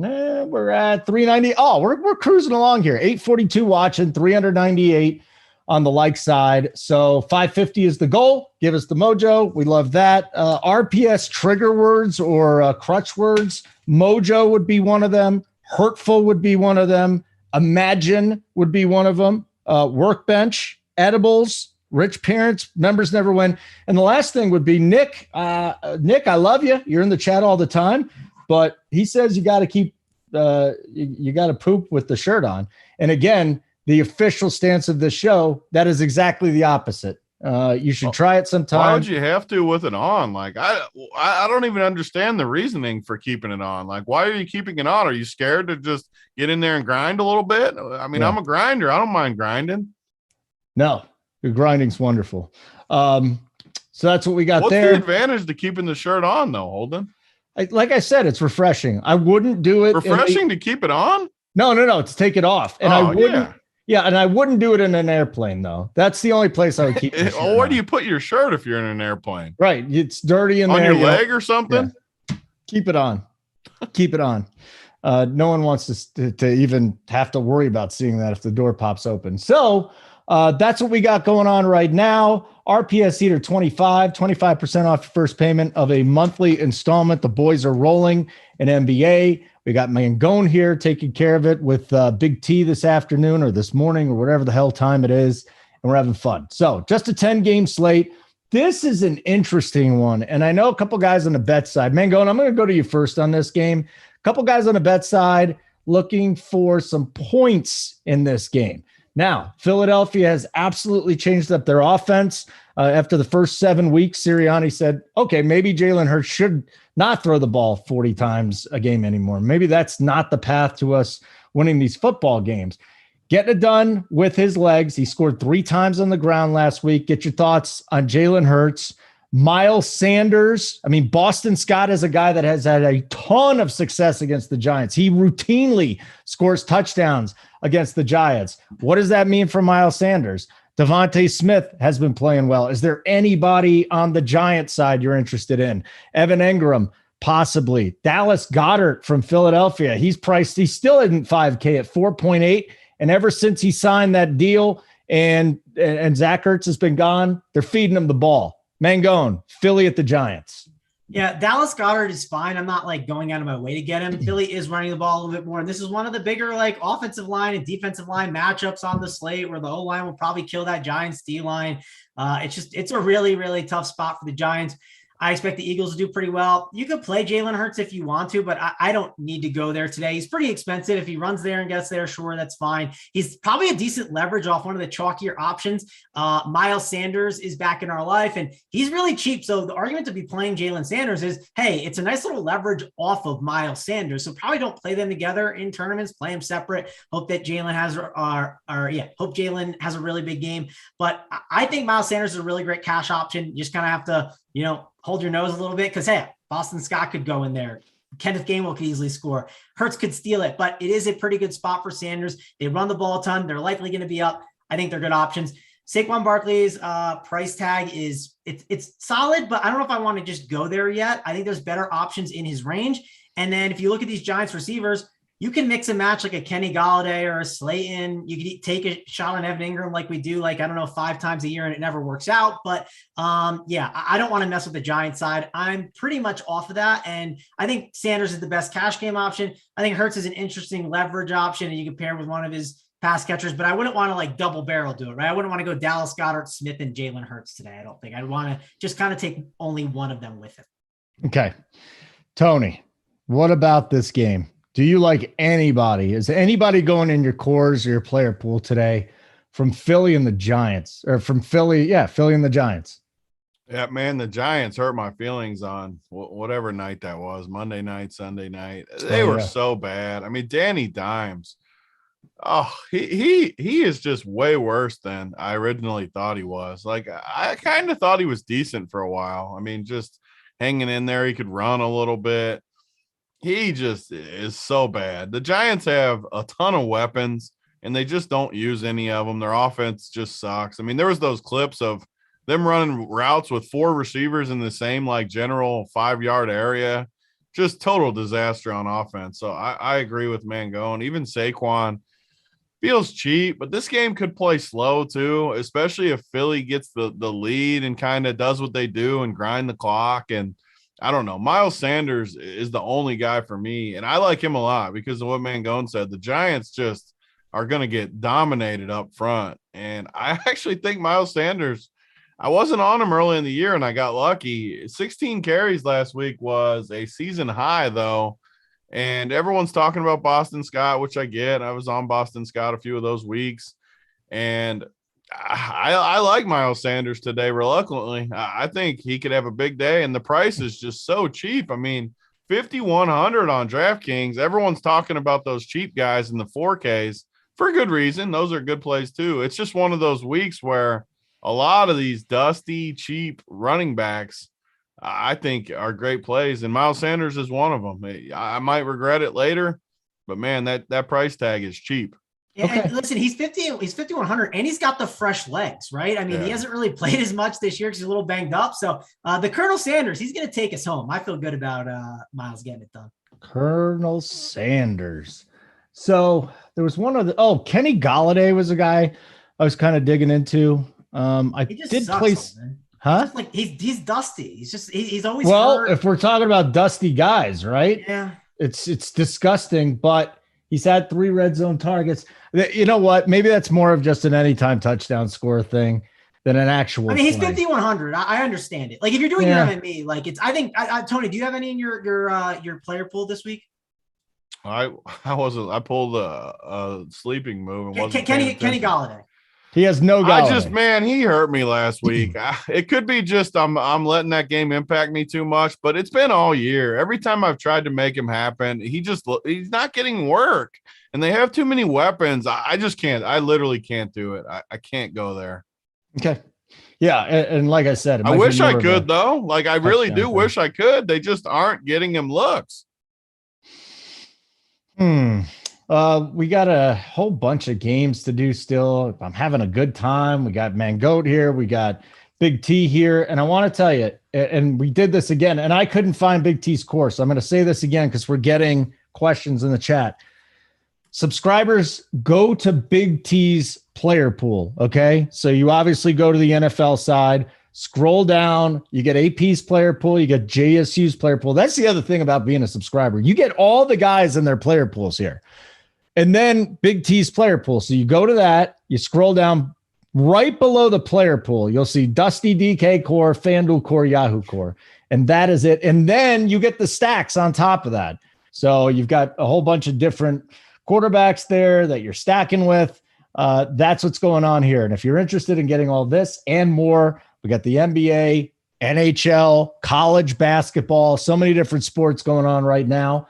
RPS Heater 25% off your first payment. We're at 415 likes. The goal today is 550. The viewership's going up. We're at 882. We're almost at the 50% like mark, which is what we're going for. So let's try and get us to 430 by the end of this next game. And the next game is Carolina and Miami. One second though. So the chat just the chat's just all shitting on Miles Sanders, and it makes me like him even more. I mean, if everyone says he's the worst chalk of the year, that my eyes start to open up a little bit, because I love when people start saying chalky plays are awful. It makes me want to play him even more. Okay, good. Kenneth Gainwell day. And also too, the dude in the other chat says new offensive coordinator for the Giants. Yeah, they got rid of the Clapper. They still have a 21 team total, one of the worst on the slate. But it's Freddie Kitchens, right? And Freddie Kitchens spreads the ball out. It's gonna be just a mess on the Giants. And I'm sure they're gonna try to force Barkley as best they can, and it won't work. Like it's gonna be a disaster, I'm pretty sure. Yeah, I think so too. But if you're just investing in the Giants offense, I think it's better without Jason Garrett. I mean it can't be worse. No, to be fair. It literally can't be. Basically, it's Pat Shurmur, who was the Giants head coach. He's an awful offensive coordinator. It could be Rubio Dimes, and it would be better. Ooh, settle down, Big T. Settle down, buddy. I'm not going to go that far. But we do have another game to get to, and that would be Carolina. This Carolina game at Miami. Is CMC number 1 overall running back today at 9K on DK? And then you look him over at FanDuel, and he's 9.7 over there. Tony?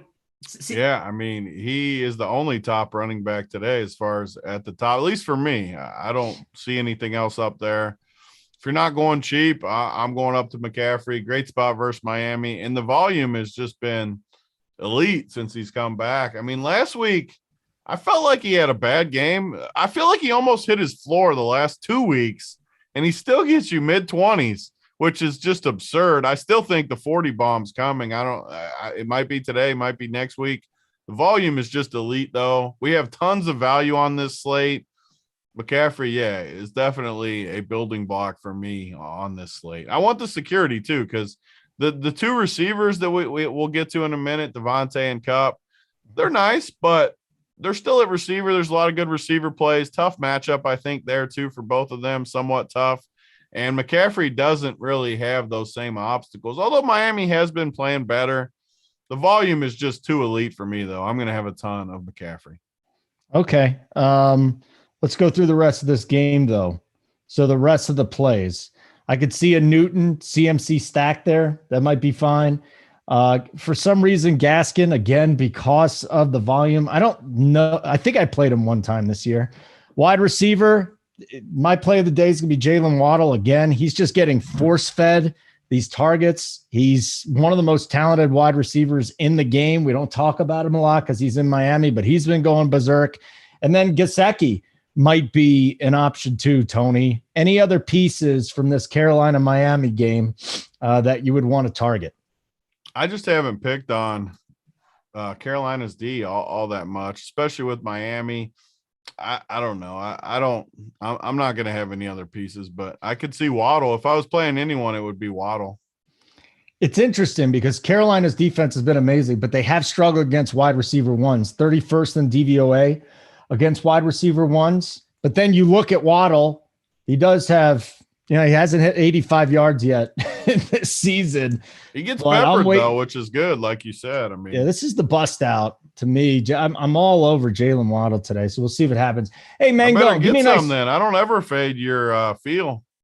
Yeah, I mean, that's my field play. And actually it was more than feel this week. It was just Carolina's defense is spectacular, but they do struggle against the ones. So Waddle's my guy. Mangone, give me a rundown of this game. Yeah, I mean, we've talked about a bunch of games. I'll make this quick, though. It's a 42.5 total. CMC, great play. Cash games, tournaments. If you want a raw points play, right, on a gross week, this guy will help you get there. He'll get you your 20 to 30. You move on. I do think that the Dolphins, I like your Waddle call. I think Myles Gaskin, or as JSU likes to call him, Myles Gaskins, we should be considering him in our cash game just because of the volume that he sees on FanDuel and DraftKings. Yeah, the touchdown equity is not as great as you'd like it, but again, it's a dusty slate. You kind of consider him because of what he can do for your lineup, and then you move on. I mean, this game is not one that I want to load up on. I'm pretty much out on this, except Cam Newton, I should mention for cash games. He's good as one of the cheap quarterbacks that you can go to. And then that's just really it. I mean, it's a really tough spot. I don't love a stack of this game. I'll say that. So one of our analysts here, Susie, who does absolutely amazing work, especially on the tennis side, she took a screenshot of the three of us. She's a private follow, so you probably can't see this unless you follow her. Mangone, by far and away, looks like the sexiest of the three of us. I don't know that. I'm a little scared, though, Tony. Your eyes are closed. I look like I got a double chin after this damn Thanksgiving thing. What's wrong with the double chin? In the dark. Huh? What's wrong with the double chin? Well, I mean, I gotta get rid of it, dude. I don't need a double chin. How was Thanksgiving, by the way? We didn't even bring that up. What was the big dish? What'd you have this year? Was it a normal Thanksgiving, Tony? It was a normal Thanksgiving. Yeah, we had all the stuff and then flew out that night. So, yeah, I don't know. I like the ham. I don't know. I'm not a huge Thanksgiving food type guy. I like the ham and some dark turkey. I don't like the dry turkey. I like the pumpkin pie. I don't know. Never had ham on Thanksgiving. Not a big ham guy on Thanksgiving. No. Mangone, what was ham helps with the workbench time. It gets you a little extra boost in the bench. Does it? And that's proven. Like they've done. I proved it this year. Hey, what's good for your body might not be good for my body though. Mangone, what was on the docket? Did you go to Jersey or did you stay in Denver? No, I was right here, Holden. I was grinding. Had a good time watching football. Basically, it was good times. I had some leftover Chick-fil-A macaroni and cheese, mac and cheese in the fridge. I had some of that, and then I forgot what I had for dinner. But overall, it was good. I just watched football, hung out, and had a good day. Little mac. Okay, I did not have Thanksgiving with last year I didn't have Thanksgiving with anybody. It's my favorite holiday, by the way. It's the only holiday I don't work on. It's Thanksgiving. So we had. Last year was by myself because the COVID. This year we went to a hotel for the first time to do it. That's just awful. Going to a hotel like for this fancy buffet stuff is just awful. You got stuffy rich people on one side. They're making fun of you for the kids and stuff. I'm out there wearing pajamas just to piss people off. It was a debacle. They're making fun of you for the kid thing. What is making fun of you for the kid thing? I got my kids running around. They're upset because they're all stuffy old people. We talk about Whitey wide receivers. What about old Whitey at Thanksgiving dinner there in the suit and the tie, and I'm in pajamas, my kids are in pajamas. It's I like, do screw think you. it's funny, like the people that like feel like they always have to dress up, even in like the family gatherings. You have the people that like dress up extra. It's like, what do you? I just don't get it. I guess I always get made fun of for my gear, so I'm definitely not the one to model their style after. But I just wear what I want to wear. Yeah. Do you have a hoodie on, Mango? And you're all black back there, so I can't. Yeah, really... I know the lighting. It's because I did 3 hoodies today. This is amazing. We're gonna have to go 3 hoodies today. It's great. I'm gonna throw it on for the great mojo. I'm always rocking the hoodie. You got to put the hoodie. You can go like this. I love a hoodie.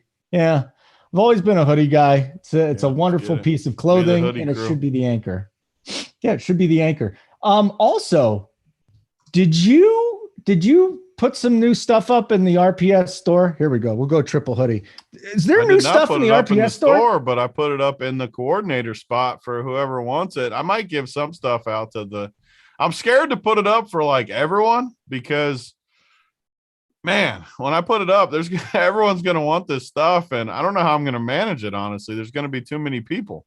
Do we have to buy it from that or do we get it for free? Yeah, you got to freaking buy it, Holden. Stuff's expensive. Dude. First of all, you're making the employees buy swag. No, Where's the Christmas spirit? We're giving everybody $50. Where's the Christmas spirit? $50. We get $50 to use. You know how on much that stuff is? We'll go broke buying all this stuff. Oh yeah, right. You go Those hoodies are like $90 or $80. Absolutely ridiculous. You hear this man going? He's whining for gear. Yeah, I mean, hold on. You're gonna get a little $50. It's fine. You'll be good. But the hoodie's $80. Oh, I mean, you get a little discount there. I don't know what to tell you. I mean, very, very disappointing. And then the other thing is it says here, Tony Niehaus, Mike Petta, AP, and Tambo. It doesn't bother me you leave my name out. I'm just the host. But there's no Mike Petta today. Mike Petta is stuck in a Frontier lavatory watching the show, flying during the NFL games today. So I don't want to hear it with the Mike Petta. He's going to hear about it on the Cash Show, which is one of our premium shows, and that drops Thursday at 2:00 Eastern time. He was disappointed in me earlier in the year. I'm disappointed in him. Mangone, why don't we go to Tennessee and New England, huh? Ryan Tannehill has no weapons whatsoever. We've got Damian Harris and Ramondre Stevenson. I don't hate Ramondre for a touchdown today. The question is, can you really trust him in a Patriots backfield? Is there a running back in Tennessee you trust? I kind of like Dontrell Hilliard a little bit this week. I'm glad that the report that Foreman's going to get all the carries, fine, give him the carries. But if he has to dump it down to Hilliard for another, 6-catch day, then I'm taking it. Kendrick Bourne, Jacoby Myers. I think there's a lot of guys in this game that are more, maybe MME plays than anything else. Give me a rundown. Tennessee, New England. Tennessee's team total is 18, by the way. Yeah, I mean, I'm not playing Titans, I don't think. I mean, Hilliard, if you want to sprinkle Hilliard, sure, but Tony can talk about that. On the Pats side, they love to pound the rock. And if for some reason one of Harris or Stevenson is out, that's going to make the other guy a really great play. So I think that's something to watch for. But if I have to pick, I think I lean Stevenson right now as the better option for this game. Because I could see them just kind of leaning on Stevenson more because he's kind of the secondary guy and wanting to make sure that they prioritize Harris's health. They're a contender to make the playoffs and have a really good season. I mean, they're in the driver's seat to win the East, I think, right now. Unless the Bills win, they have vaulted them back up. But the Pats are for real. And the way they're pounding the rock, this is an easy spot for them. Good mismatch, offensive and defensive line. I really, really like in tournaments, just a deep dart on like a Stevenson is a good call. And if one of those guys is out, I think it really shoots one of them up and ownership won't move on any of those guys enough where I think you want to play whichever one is in if the other one is out. Okay. Tony, that was a quick rundown there. Do you have any thoughts on this Patriots-Titans game? I just wonder what happens when I just agree with Mangone all the time. I mean, he picks winners. He knows how to pick winners. He's not playing any of these dusty Tennessee guys that I just can't. They're all so cheap, but man, I don't see it against New England. So I'm not going to go there. Yeah, we got to wait on news. Watch the Up to Lock show with Holden and JSU. one of the best shows possible for news leading up to lock. See if one of these guys is out. Like Mangone said, if one of them is out, they become, I mean, maybe the best play of the slate or close to it. I mean, definitely a very, very strong play if one of them's out. But if they both play, not going to go there. Big difference. They're both going to get a lot of the workload if that happens. Jacoby Myers, my boy, all season long. Speaking of Dusty, God, he's been bad for me. Never really has shown any upside, but Tennessee is one of the worst in football against the receiver position. I don't know. He's super cheap. He's going to be in my player pool again. He's not going to be in my core, but he'll be in my 150. I think it's a good spot. He's pretty dusty, though. It is a dusty week, though. It might be all dust buckets going to the winner's circle today. I don't mind that either. I kind of like it because I looked at David Johnson for half a second, then I moved over it. And then we just did the show. We just talked about that. We just talked about him. And I think it's not bad. It's not bad. So a lot of guys that you hear on this show, you say, gosh, Dusty, I do not. And there's another one of our RPS words, Dusty. Did you see the dude in the chat just post the picture with his Greg body? He posted it with his hoodie up watching us. Well, we did it. Is it in the premium one? Premium chat? Just on Twitter. Oh, okay. Oh, he just tagged me. He didn't tag you guys, but he's got it on in the background with his hoodie and all of our hoodies. You guys both took your hoodie down, though. You didn't tell me I'm the only one with my hoodie still up. It's hot. No, I'll put it back on. I'm the only one with it up. Yeah, my lighting is so bad. Like I'm like even. Yeah, you can't embrace it. Just go full dark mode. I mean, I put the glasses on too. You won't even see me. You won't even see me at all. There you go. And the shades. Actually, Our Lady Allie just texted me. Mangone, Our Lady Allie just texted me and she said, "Why are Mangone's shades not on?" Now it's fixed, Allie. It's fixed now. There we go. I'll keep the shades. You really can't see me right now, though. It actually looks better with the shades on, though, because we can see a little glare as the eyeballs. Yeah. What is Holden doing? Because hats look so bad on my head. Wow, and Daniel in the chat says, Big T losing weight. No, I'm not, but I appreciate it. Someone finally said something nice to me. Yeah. It's fucking Unabomber's on the show. Yeah, I love it. I mean, he looks Mangone. Every time Mangone puts on the shades and doesn't smile, that's my favorite version of Mangone. You know what? I do miss Hoop in the title wig, but the Unabomber look is just spectacular. It's spectacular. And apologies to anybody that lost a limb from the Unabomber if you were in that, all those years ago. But Mangone's pulling it off, man. This is impressive stuff. How come you keep taking your hoodie off, Holden? Like, just stay in one place. That's why you last so long on the bench. You just keep moving to different positions. It's been a week without the bench, man. A week? Yeah, I was out in Florida with my kids. You had no sex. I have no sex driver. It's just, it's the kids, man. They suck the life out of you. They're the best. But it was a lot. Have you ever taken your kids on a cross-country trip by yourself when they were little? I can't say by myself I have. Yeah, it's a lot, man. There's no way I would. I respect it. Hammer says, Big T down to 305. We're back to being hurtful. All right, let's get to our next game then. We will continue our roll here on RPS this morning. Pittsburgh, Cincinnati. You know what, Tony? You want to talk about Dusty. I see a guy in your player pool, he's almost as dusty as David Johnson. He plays for the Pittsburgh Steelers. Give me your breakdown of the dustiest of dusty quarterbacks out there. Man, Big Ben. Fat Big Ben. I've made fun of him all year. God, he's so dusty. But last week, just watching that game, he was chucking it down the field a little more and had a big game versus the Chargers. I just think they rise up. And the nice thing about Pittsburgh is I don't think they'll be able to run the ball. So they're just going to do what they do, and they're just going to literally chuck the ball. And just so much volume between these guys, including Najee, really. But Deontay, Claypool, Freiermuth, I mean, these guys are going to get great volume for their price points. And Big Ben is so freaking cheap. I mean, he is 66 on FanDuel, 5,200 on DraftKings for Big Ben. That's the selling point for me. because that is just extremely cheap for this much volume. And I kind of think Pittsburgh plays well today. I think Cincy plays well too. This is my kind of sneaky shootout game. I think this game is going to score more points than people think.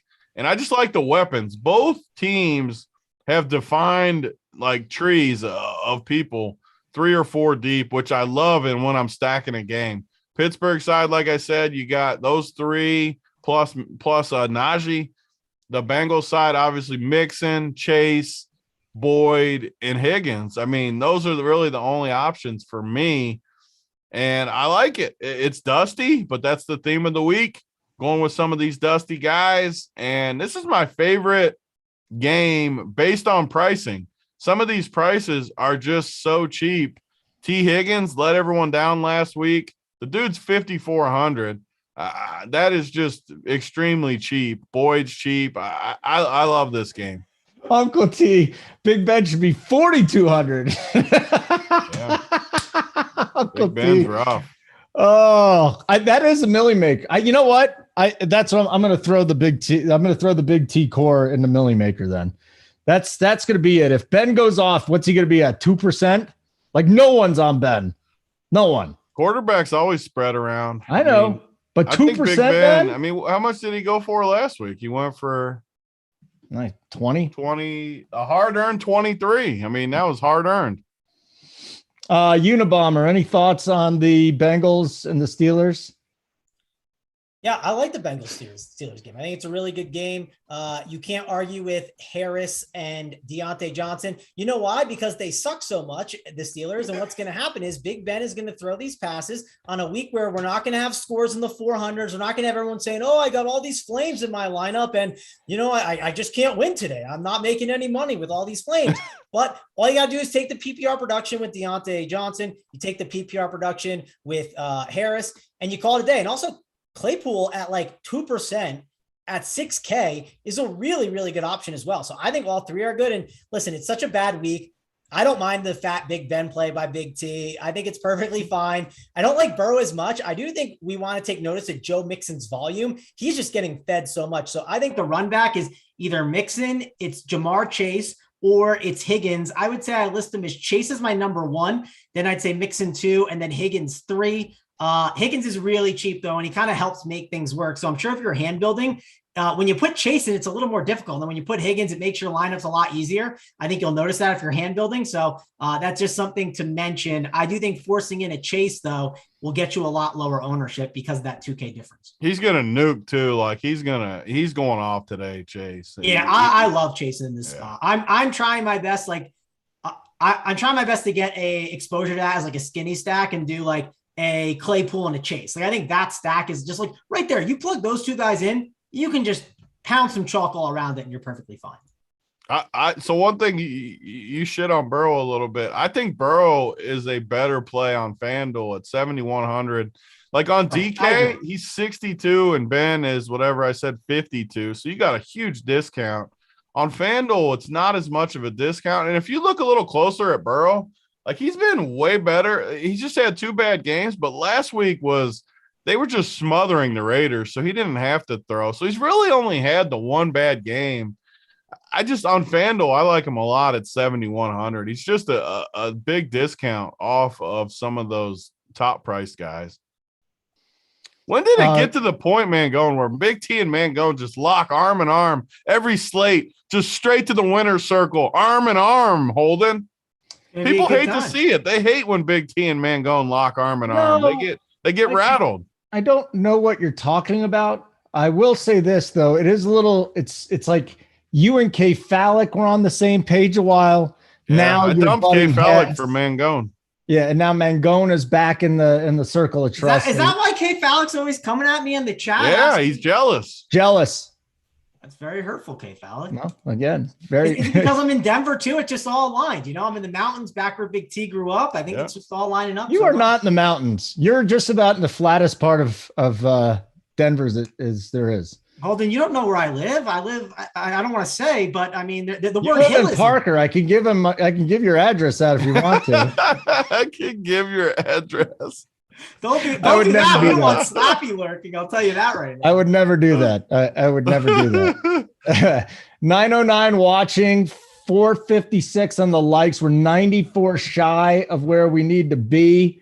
You know what, Sean? I think this could be the explosive play of the day. You're right. One guy said Mangone looks like the Emperor. The Emperor never wore sunglasses, though. He never needed them. He had those extra superpowers. He could see as much as he wanted to. Definitely the Unabomber play of the day. And honestly, I'm a little bit scared of Mangone right now. It's a little bit creepy. I feel like you could come over and shank me, but that's okay. I'm not worried about it. So I am a little worried about it. So the next game's Atlanta, Jacksonville. Mangone, come on. Are we just puking on this thing besides for Kyle Pitts? Can we go to Cordero? And then James Robinson seems like he's going to be a popular play today. So can you start with Robinson? Where are you on him? I love James Robinson, but I'm rattled. Susie messaged me and said, "You look like the guy from the show right now." Does Susie think it's like a random guy and not Mangone here? That's what I'm really rattled about right now, because that would be hilarious. Travis. She doesn't. Oh, she can't see Travis. That's not on the YouTube part. Well, that would be hilarious, but I'm dying here about that. I do love James Robinson though in this spot. I also think the Jags D is a good option to go to, because listen, I love Matty Ice for when I hung out with Big T and he saved my weekend, but Matty Ice is a statue. I mean, he'll fall down, and this team is bad. The other issue with the Falcons is, like, even if the Falcons get up in these games, they cannot run the ball. Like, sure, they would love to be up and like pound the rock and move it along, and they just can't. They literally cannot. They are not capable of doing it. So what's going to happen is they're going to do their best, and then they're going to start losing to the Jaguars. You know, JSU is going to be very hurt about Urban Meyer in front, and then Matty Ice is going to have to try and get the win. So we'll see if he can close the game out. I don't think it's going to end well. Pitts is definitely in play at the tight end position. He's one of those guys that can just like save your week and separate you at tight end. So if you have the money for Pitts, go right ahead. Put him in your lineup. I think he's perfectly fine. I think you can play him and Robinson together. Laviska Shenault is cheap. I don't mind mixing him in, but I'm not like in love with him. And then I would say the Jags D. I like that James Robinson Jags D little stack. I think that's a pretty interesting one. Let me ask you something here. You brought up who was it you just brought up? Shenault, Laviska. So there's reports always, they're going to try and get him more involved. They saw what Debo did to him. Now Urban Meyer knows. It's just coming off the report, and there's nothing else to it, because I've seen too much of Urban Meyer not even caring about Laviska Shenault. Mangone, do you have any Laviska this week? He just feels like one of those guys where, like, he does help make a lot of things work in your lineup, but in tournaments, I feel like he could get steamed up. Like, this industry just loves Laviska for some reason. I mean, everyone loves to talk about him, but I don't know what to do with him. I just prefer going the James Robinson route. I think in that 6K range, like you can have all those other running backs. I think James Robinson's the best of them all in that range. He's my top guy there. Big T, Viska, Shenault in the player pool. Why? Yeah, I mean, with these Jacksonville guys, I'm only going to play them if I stack this game, which I would never even think about stacking this game most weeks, but it's a different week. We got a lot of dusty games with lower totals, and these two defenses they can get carved up at times. So I'm okay with it. I don't think any of these pieces outside of James Robinson, I could play James Robinson as a one-off type play, but everyone else in this game, I'm only going to game stack it, but I do think you can do that. I mean, I think you can even play a guy like Trevor Lawrence this week, where he's been awful. I mean, he's been so bad this year, but this is a good matchup. Maybe he gets right a little bit in this game at home, and he's got these weapons, Viska, Marvin Jones, Arnold, even James Robinson. You can play with Lawrence because he can catch some dump offs if you catch the right script.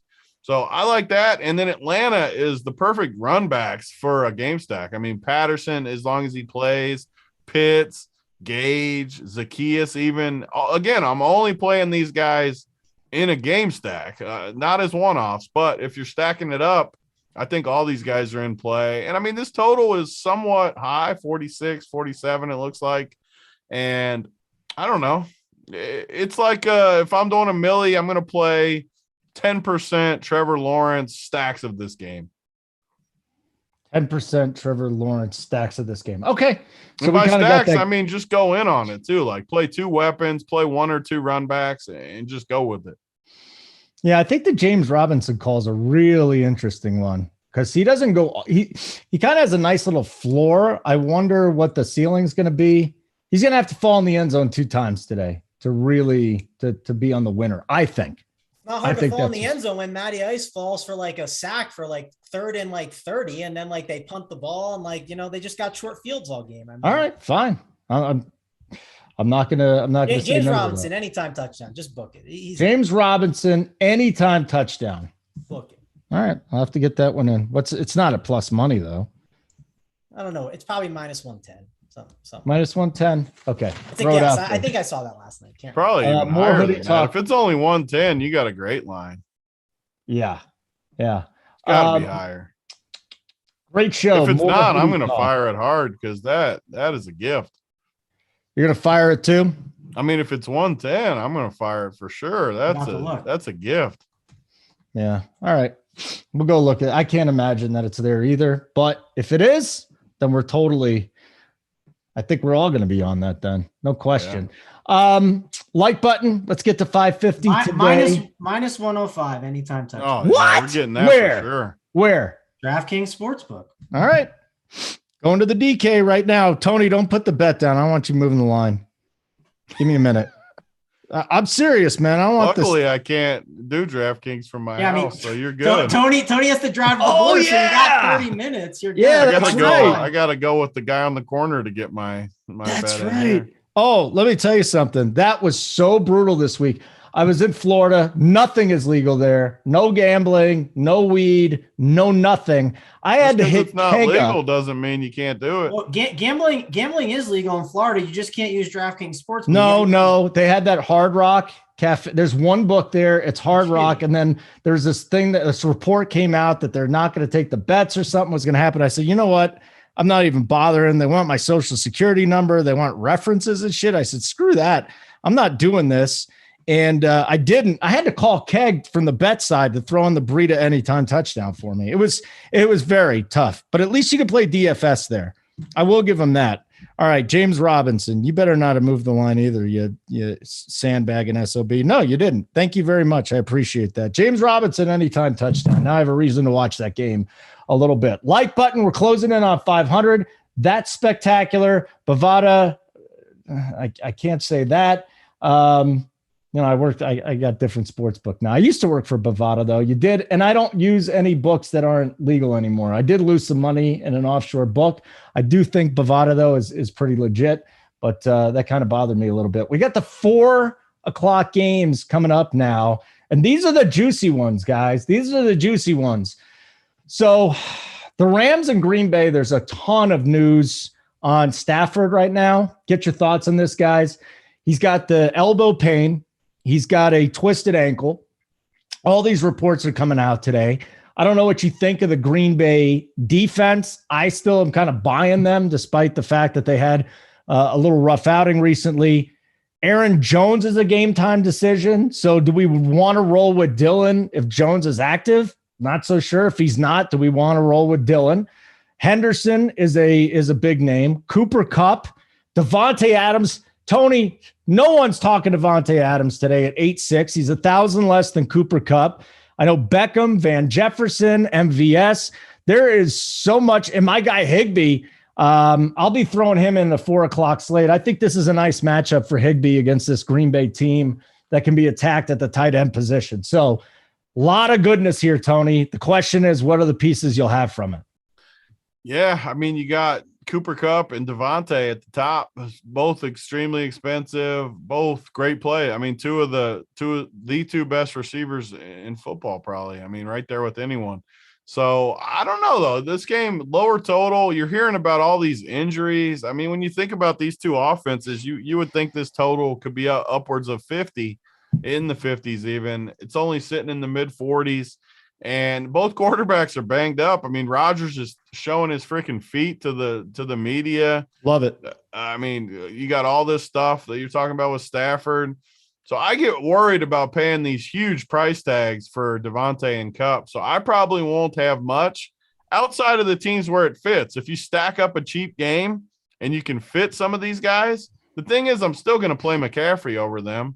So it makes it tough to to fit them in. But if they fit, I mean, I'm never going to tell you not to play Devontae Adams or Cooper Kupp. I just won't. The A.J. Dillon thing comes down to Aaron Jones. I mean, if Aaron Jones plays, you're not going to play Dillon. If Aaron Jones somehow doesn't play, I still don't love A.J. Dillon this week. I think the Rams defense is going to rise up this week. I think they're going to play good. You can use A.J. though if Jones is out. If he's in, you don't want to do that. And the guy I like, though, is Beckham. I mean, they've had 10 days off, I think, since their last game, and more time to learn the offense, more time to get it going. They've talked about getting him involved in the offense. His price is still crazy cheap at $5K on DraftKings. I'm going to take my chance on old Beckham this week because I think he goes off. Cam goes. Okay. All right, Mangone, looking forward to get your thoughts on this game. I think there's so many different ways to go, but my first question for you would be that Green Bay rushing situation, how you're going to handle it if Jones is out and if Jones is in. Yeah, and just to mention, when we talk about betting a bunch here, Bet365, you get that James Robinson plus 105, so shopping is important. FanDuel's even money? Yeah, I mean, just price shop. That's always just a little tip to pass along the way. Make sure to do that. I think it's super important. But me and Big T, we're going to go opposite here. I'm definitely not on Mr. Beckham. I'm out on Mr. Beckham. He sucks. He's dusty. Boo. I don't want to be. I'd rather play Van Jefferson. You know what, Big T? Let's go head to head. Yeah, let's do it for sure. You can have Mr. Beckham, and I'm just going to dunk on your head with him. What are we going for? And I don't know. Let's go for 100. How's that sound? 100 good? Yeah, you want to go? Let's go. We're cool. We'll go for a nice little 100. Maybe I'll bring Uncle T to lunch with me next time because $50 lunches. That's how we roll with Uncle T. I think that Van Jefferson is a better play than Odell Beckham. If you can afford Cooper Kupp, Adam, sure, like they're great plays. I'm not going to argue against it. If one of them triples the other one, it pays double. What?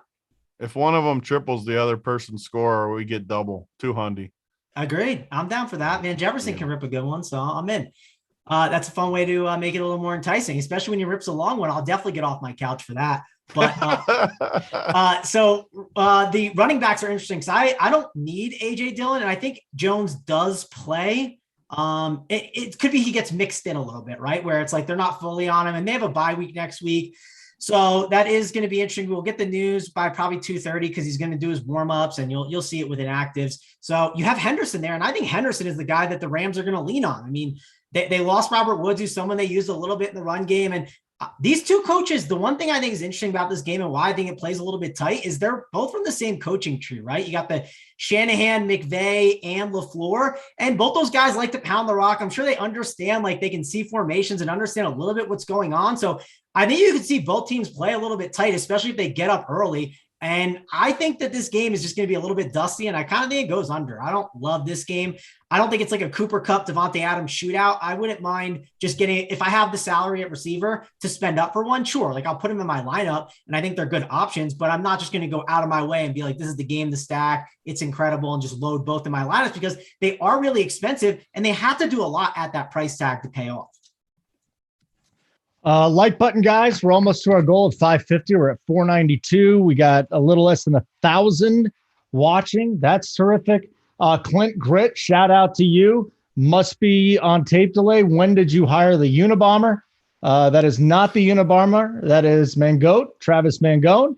He is sitting there today. How does he look? He looks so good with those shades. Like, whew.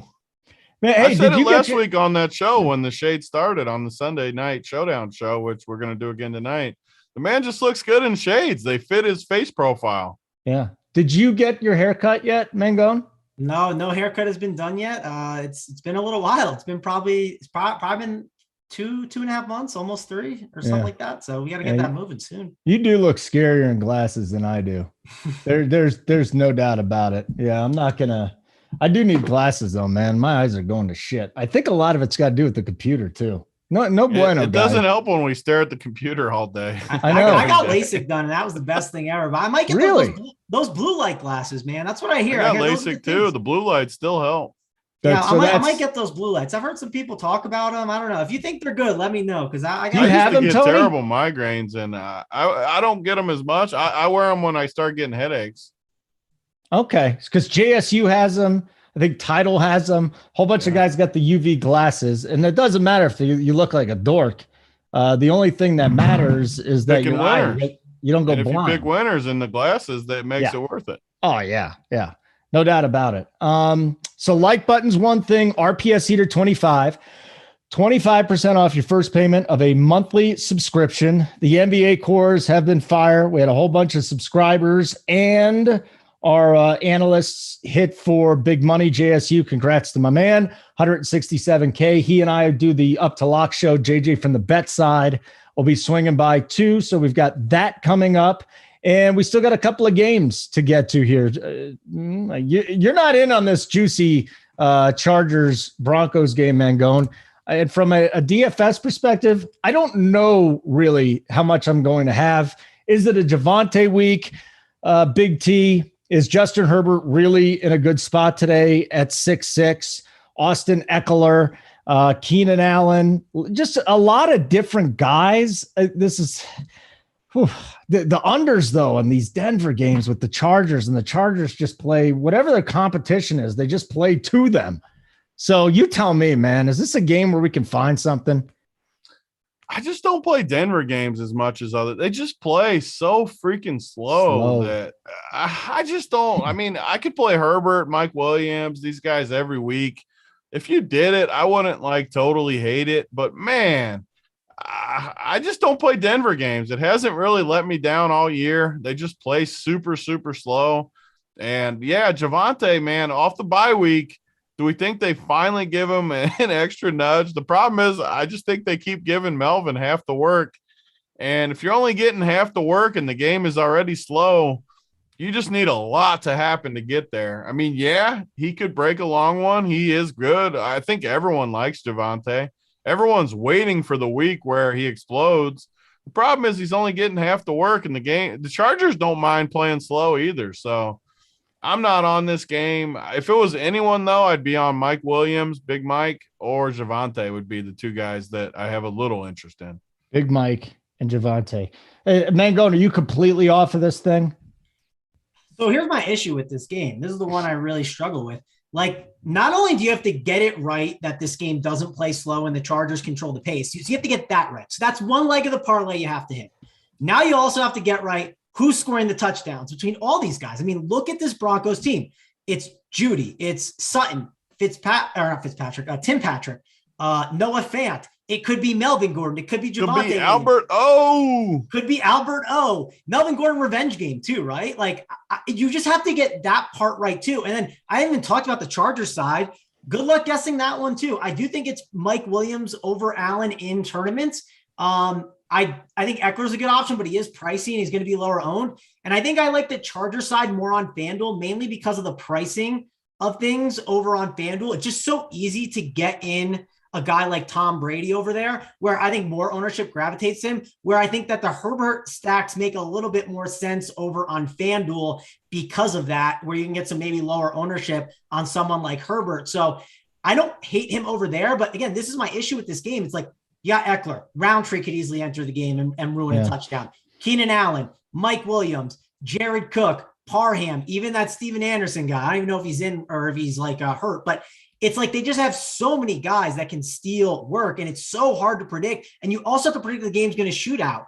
And that is a concern of mine. I mean, they are on the road, the Chargers too, as well. And listen, the Chargers, they're a team. They have problems closing, and the Broncos are a good home team. So I think there's a lot of ways this could go wrong. The only spot I'm really interested in it for tournaments is a stack is FanDuel, mainly because of pricing, because it's a game that has a really nice ceiling. The ceiling is there, but I am very worried that there's a lot of ways it could go wrong. So I want to be looking at ownership when we get off the show to make my final decisions on what I'm going to do here. Yeah. Gordon has fumbled in really key situations. I think 2 fumbles in his last 34 carries. But I mean, how long are we going to have to wait for Javonte Williams week? It's week after week after week. You keep waiting for it. I mean, if the coach says they're going to give him work, but it's just like you're trying to be the coach. This is like the Amari Cooper thing 4 years ago with John Gruden. Like, well, they got to throw him the ball. He's the best player there. It's like, okay, like when are you going to stop doing it? I love Javonte, and I think his FanDuel price is great. That's the spot I like him the most because he's only 5,700 and touchdown equity matters a ton over there. And he's not necessarily this guy that you're counting on for all the PPR production. And if you fall in the end zone on FanDuel at that price, you're just set. So I think I like him way more on FanDuel than DK. I want to mention that with Javonte because I think that's important. FanDuel over DK. Okay. And the forgotten man it's like every week, Gordon does seem to get into the end zone. I just don't know what's going to happen with Williams today. Like, does he get doubled? If he doesn't get doubled, does he finally have that really big day again? He had that big catch and touchdown toward the end of last week, but he has been kind of quiet recently. So definitely upside wide receiver play with a bit of concern, at least for me. Like button. Are we getting close to 550? Got 511. We're totally getting to 550. Hit that like button, guys. Get us to 550. It's not like we're going to hold you up and not give you the plays of the day, but it's nice to see everybody in here, and we'll definitely take care of you for that. Here's a juicy game, Tony. Minnesota, San Francisco. I mean, there's just star power all over the place. I can make the case for Jimmy G. Eli Mitchell is going to be back today. When he plays, when he starts, he gets all the work, just about all of the work. Dalvin's in this game, who's been quiet. Justin Jefferson's been going bananas. Deebo Samuel over 66.5 yards on a player prop. That's probably my biggest investment of the week. Ayuk has a great chance of doing some stuff. 26 targets last 4 weeks, averaging 61 receiving yards. He gets work in the running game too, a little bit of running game work. Kittle, tight end one once again. Whew, I threw out a ton of names here. Who do you like from this one? There's got to be somebody. If you say me. Yeah, Tony. These are two of my favorite teams. Not this week, just overall. Like I love the Niners. The Niners and the Colts are like the two teams I like the most, just as far as pure football. The Niners are rolling right now too, just looking great, looking like the Super Bowl team from a few years ago almost. As they start to get healthier, Deebo and Kittle are two guys I want to play every single week, at least some. Kittle is the top tight end of the day, and it's not even close for me, really. I think he's the only guy that can really break the slate if he goes off and gets 2 touchdowns somehow. Justin Jefferson, we say it every week. You should play him every week, at least a little bit. He has that slate breaking upside that not many guys have. So those are my 3 favorite guys in this game. I do like these two teams, but I also worry the same thing we just talked about in the Denver game. Both of these teams prefer to run the ball and play slow. And if this game stays close and doesn't just get going crazy, like last week's Minnesota Green Bay, I think that was last week at least. Everything blends together this time of year. It's just started shooting out because quick touchdown, and then the wheels started going a little bit. I don't know, though. If this game stays normal, both of these teams prefer to play slow. I do get a little worried about the pace in this game. So this is going to be more not to mention I don't like the quarterbacks. So this is just going to be a nice little mini stack game. Play Deebo, Kittle, Jefferson, maybe another guy too in this game if you like them. But mini stack for me here more than guys. Yeah, we're getting some inactives creeping out here. Let me catch you up on what just came through. Cordero Patterson active, Scotty Miller active, Corey Davis is out. The chat was saying something about Perriman back to the practice squad. Is that real? Back to the practice squad? Can he even go on the practice squad given that he's been in I don't know any in of the that league stuff. for so long? So if we find out Perriman on the Perriman practice squad. is on the practice, if He Perriman's was. not active, Yeah. and Scotty's active, I like Scotty a decent amount at 3K in that. That's what I wanted. I wanted one of those two to be inactive. So those are Harrison Stevenson are active. Huh? Harrison Stevenson for the Yep, and Hunter Henry too, right? They should all I be. believe. Also, active. Philip Lindsay is active, and he's on the Dolphins. Like that could cut into Gaskins, as our boy JSU likes to call him. It could. I don't know if it will, but it's just worth Ooh. It's got to hurt him at least a hair. Here's one. I mean, it's definitely, and it's something to think about. Like, don't be mad if like Philip Lindsay, like, is getting more work than you realize. Here's one. I don't really know about how much this will make a difference. Well, they have been shadowing Pitts with some cornerbacks lately. Shaq Griffin is out for the Jaguars against the Falcons today. So I think that's a defensive. Kadarius Toney's inactive. Kadarius Toney and Sterling Shepard are inactive. Yeah, they're both inactive. That's why that Was he going to be inactive the whole time? Yeah, he was. I didn't even know he was. Yeah, it's not going to in change jeopardy. projections that much. Yeah. So there are some names that are rolling out here, and I will keep. I'll keep you up to date on it as they keep coming out. So Devin White. No Kyle Rudolph, by the way, which I didn't know if that was for sure expected. I know he's questionable, but that's. Yeah, I mean, the Giants are getting a little thinner, but man, I don't know if I can pull the trigger. So for the Patriots, Damian Harris, Ramondre Stevenson, Hunter Henry active. Jonnu Smith is active again today too. So that is something to look at. Hey, Mango, and I'll keep digging up this news while you just break down the final game of the day. Give me some Minnesota San Francisco analysis, please. I think the best way to handle San Francisco and the Vikings is kind of simple. Like I like Kittle, but not as much as Big T, because the problem is, let's just say that the Vikings are or the Niners are winning. Well, Kittle's going to block a ton. It's just simple. So if you play Kittle, I like the idea of playing Dalvin Cook with him, because it's a natural correlation. If the Vikings are up, then Dalvin Cook likely has a big game, and Kittle then is trailing. And if Kittle is trailing, then they're going to throw to him. Then on the other side, play Elijah Mitchell and then run it back with Jefferson or Thielen. I think that's just like the simple way to do it. And I would definitely be setting that rule in for the most part. I'm not saying it's something you like. If you have a lineup or two that doesn't have it, sure, that's fine. But I would want to make most of my lineups, I think, with it. So yeah, I think that's kind of where I'm at, because again, I just worry when the Niners get up, they don't pound Kittle, man. We saw that in the game against the Rams. I thought they'd be losing to the Rams all game. And, they weren't. And then what they do, they used Kittle on the first drive. Then it was just back to Kittle blocking the whole time and then just pounding the rock, which I have a huge worry about. I think this game could play a little bit slower and it could not shoot out as much as people think. Let me see here. Terrace Marshall is inactive. Oof. They do not like him in Carolina right now. Shi Smith is going to be there today. Let's see here. The Steelers getting TJ Watt and Minka Fitzpatrick back. That's huge for that defense. Hayden's going to be out today, though. Joe Hayden's going to be out once again. Jordan Howard is officially inactive. So there's a lot going on here. A lot of news today. I don't think Saquon is officially active. James Robinson is officially active. We were kind of assuming that, but now we got that news too. Okay, guys, it is time for the plays of the day. 533 likes.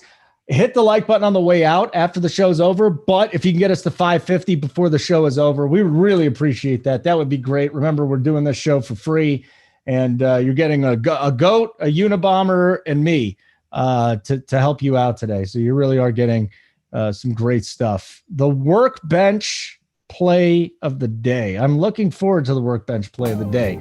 How dusty is this play going to be? Tony, workbench it up for us. I mean, I could go a few different directions with this play today, but I'm gonna go. Man, who do I know I'm gonna play on? Yeah, I'll go with the receiver that I think is going to be very low owned. He looked great to me last week in prime time. Not going to go with the dusty guy just to save myself the pain of one of these dusty dudes breaking down on me and everyone whining about the workbench. I'm going to go with Mr. Chase Claypool, catching balls from Fat Big Ben. He looked really good to me last week. He's cheap.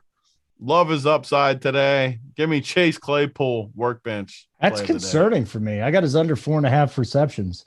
So that's hurtful. We started the show hurtful. Now you're finishing the show hurtful. Yeah. Hopefully he goes 4 for 120 and 2 then. I'd love to see that. That would be absolutely spectacular. Mangone, the Unabomber play of the day. I think we could go there. There's a lot of different ways to go. I'd rather go with the Unabomber though. You're looking good.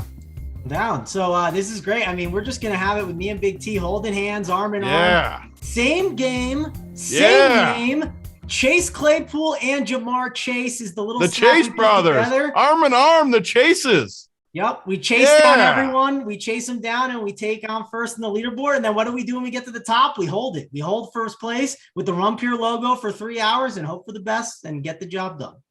Ooh. Okay. I'm just going to throw 2 names out at you. I like Jalen Waddle, especially at the price on DraftKings. If he hits 20 points today, let's say he gets 7 for 65 and a touchdown, right? He's going to pay off his price. And I don't think there's any question about it. At 5.9K, he's one of those mid-tier guys. So is that closer to his ceiling? Yes. I think he has a great game, though. And again, the Carolina defense, well, they have given up. They have some issues with wide receiver ones on the other side. So I think that's the big one. And the other guy for me, go back to Elijah Mitchell. They will both be big-time plays. Here's another guy in the 5.4 at 5.4. When he plays, he gets the touches. He just does. He got hurt against Arizona, had the 8 carries, but he still had 13 touches that game. Or he didn't get hurt then. He got hurt in that LA game. 27 rushing attempts. Eli Mitchell and Jalen Waddle. So I'm going to throw a couple guys out there at you. 6 more likes before we get out. Well, we're going to get out of here now anyways. I want to remind everyone, hit the like button on the way out. Premium shows coming up next. We're going to take you up to lock. Me, JSU, coming off that $167,000 win. Looking forward to that. And JJ from the bet side is going to drop by and give us some bets and his plays on the DFS side too. So that's wonderful. But one last thing, Scotty Miller is active today. So Scotty, thanks for listening. That is the Mangone play of the day. That's the perfect way to go out. We were talking about it for like 5 minutes. And Tony, at least he waited till the last minute of the show. He acted like it was breaking news, though. He said, breaking news. Holden. Well, it helps Tony out. But from 20 minutes ago. I will say, Ian Rappaport did tweet something out about Kenny Galladay, so I'm going to watch this little video. I watched it while Holden was talking. I still heard what he was saying, though. Yeah, I mean, Galladay becomes a better play with those reports. I told you, Galladay touchdown. I haven't heard the video. What's the video? It said that Judge called him up to the front of the plane. He thought he was in trouble, but they just want to get him more work. They appreciated his attitude. And now with Tony inactive, too, yeah, I'm going to put Galladay in my player pool. I like the reports. Oh, he shits on my Galladay. The press conferences. Me and Mangone are arm in arm with press conferences too now. Press conference season. You love this. Obviously, neither one of you listened to me when I told you Kenny Galladay. The plane story? You didn't say the plane story. We were talking about a plane. We would have talked about the Mile High Club. I mean, we would have went off on this. What'd you say, Holden? No, I said Kenny Galladay for a touchdown today. What is that? That's no news. What do you mean that's no news? They're looking for him in the red zone. They need him out there. They got no Shepard. They got no Tony. Who the fuck else are they going to throw it to? I didn't even know Tony was out. I must have missed that all week. And then were you watching the video while the show was on too? I was, yeah. I still is Perriman's for sure on the practice squad, right? Perriman, well, I don't know if he's for sure on the practice squad, but he's not in the inactives, which tells me he's either active or on the practice squad. Yeah. Just stay away. Play Scotty.